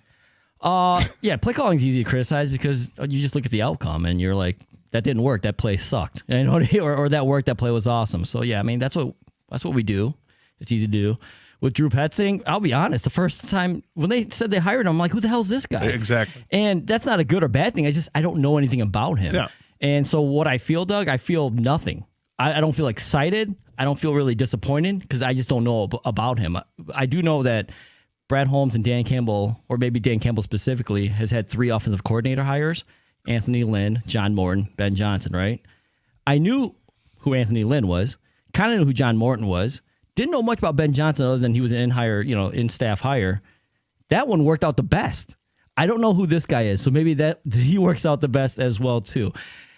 Obviously, they want a certain guy with a certain philosophy. They gelled with him, right? I don't know how the interview process worked out, but they liked what he had to say. I think everyone's going to want to work with this team. The weapons are obvious. Like if you're calling offensive plays, you want to work with Jahmyr Gibbs, Jared Goff, St. Brown, all those guys. You should be, salivating at the mouth.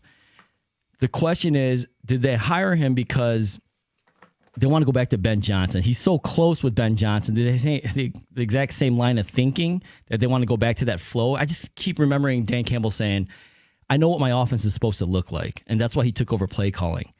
He wants someone to do what he envisions this offense to be.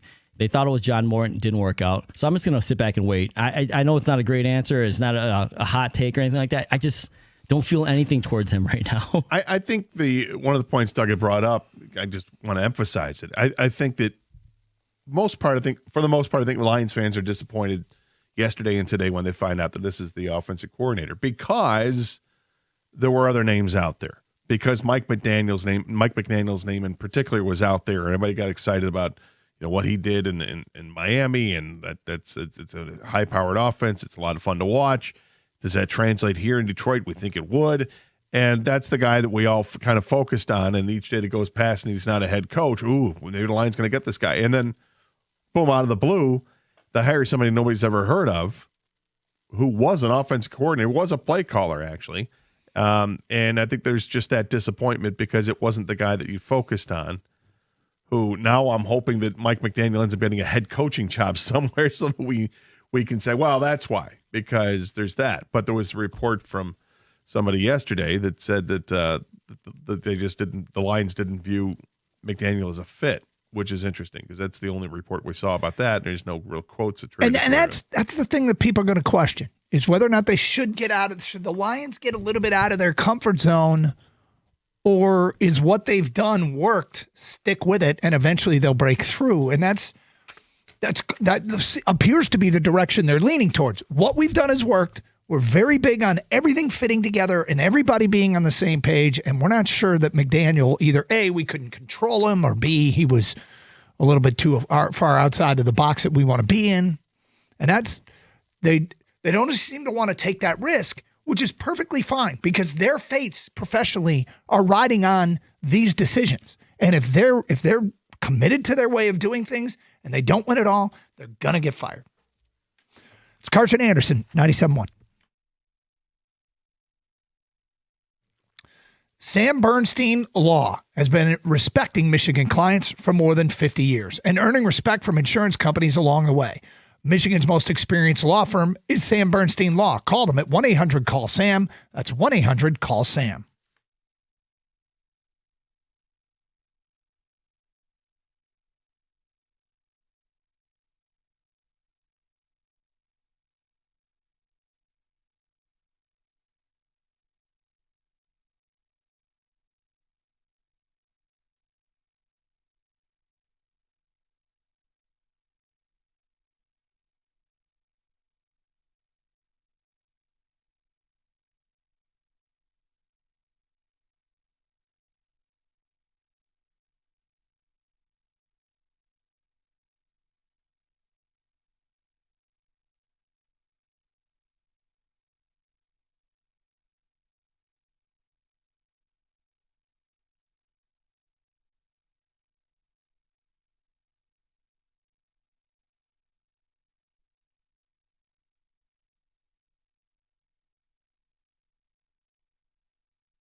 Welcome back to the Carson Anderson Show here on 97.1. Taking your calls and text 248-539-9797. Lions go out and hire their guy as an offensive coordinator.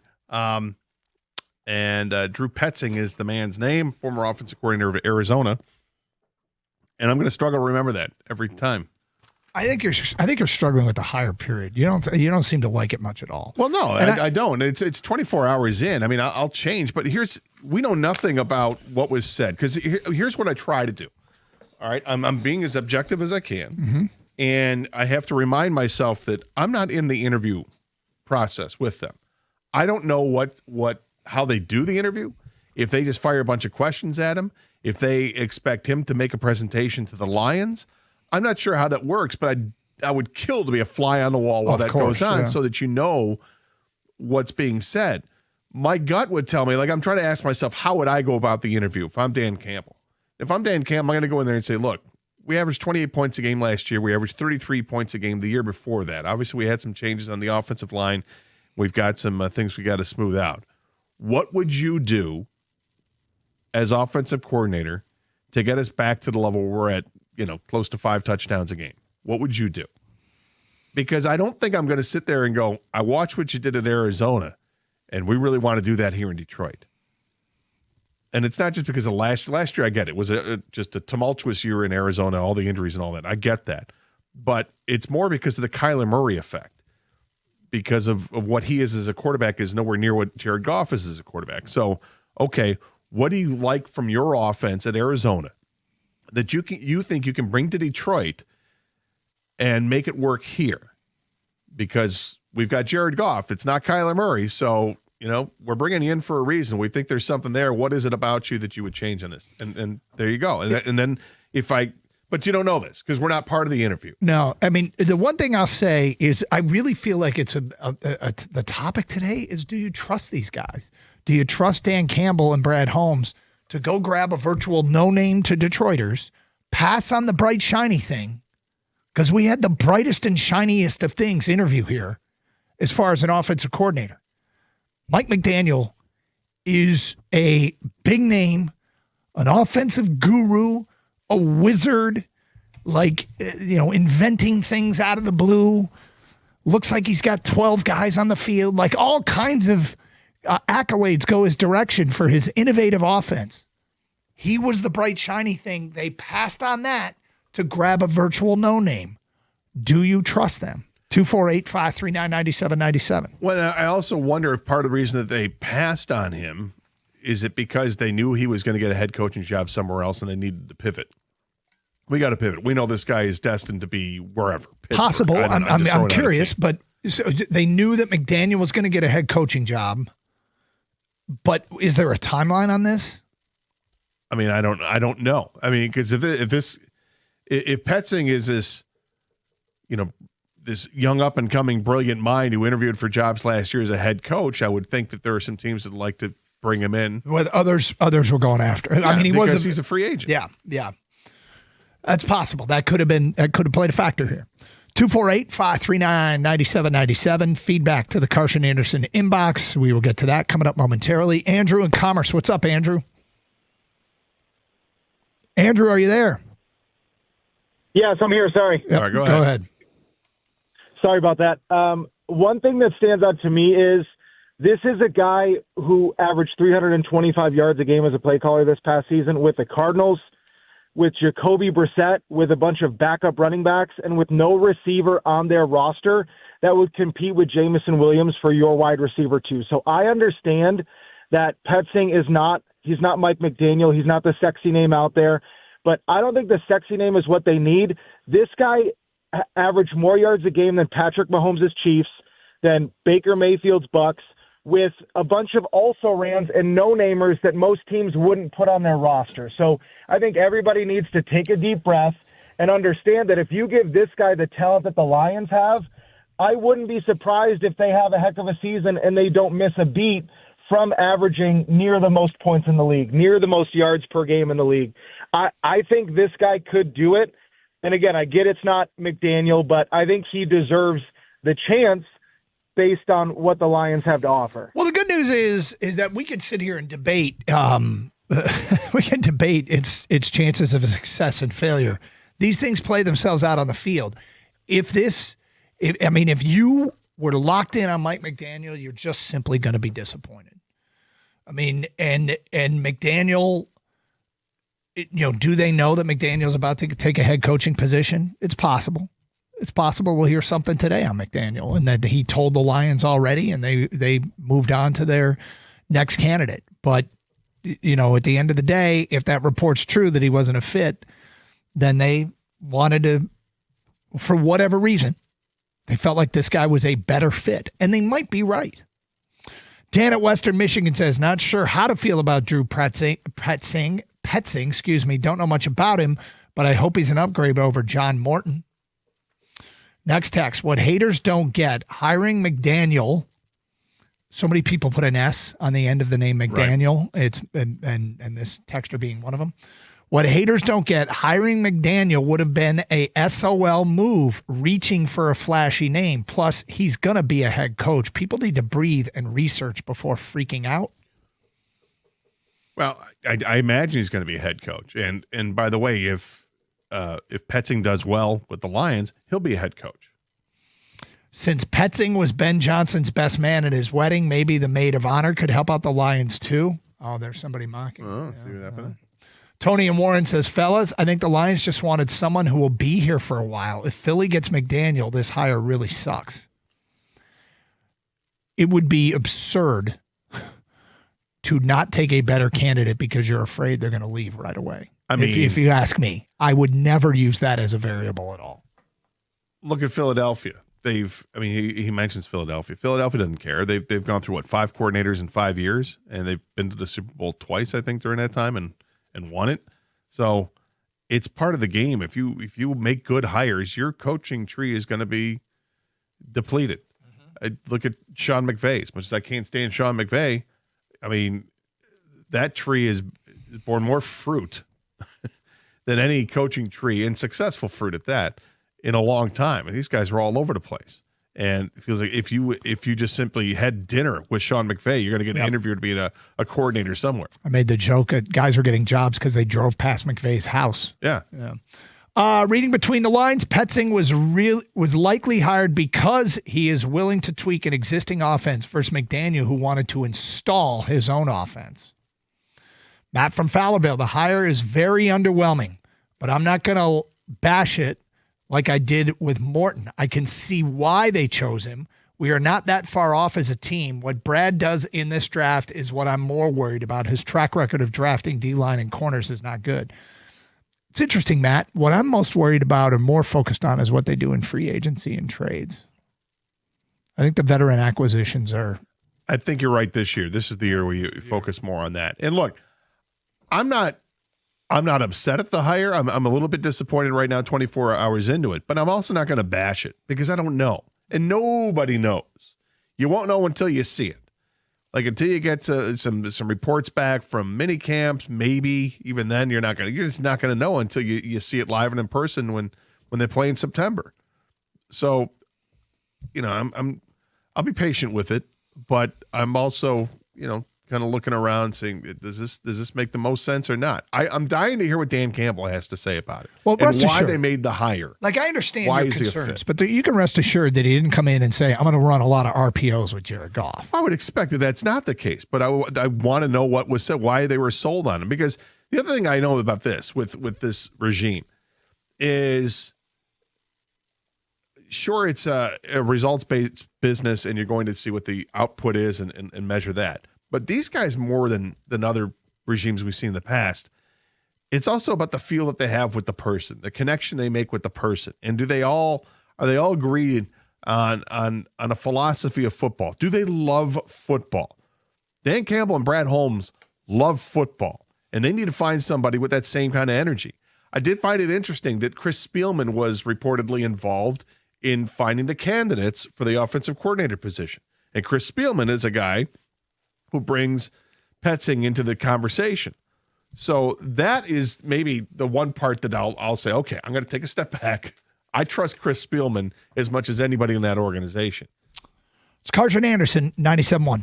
Hey, are you kicking off the new year by trying to save some money with some ice cold showers? I would not recommend that. And this is why I called the team over Birmingham Plumbing, Heating, and Cooling to make sure my house can stay warm this winter. Don't let a frozen pipe or a broken furnace derail your New Year goals before January's even over.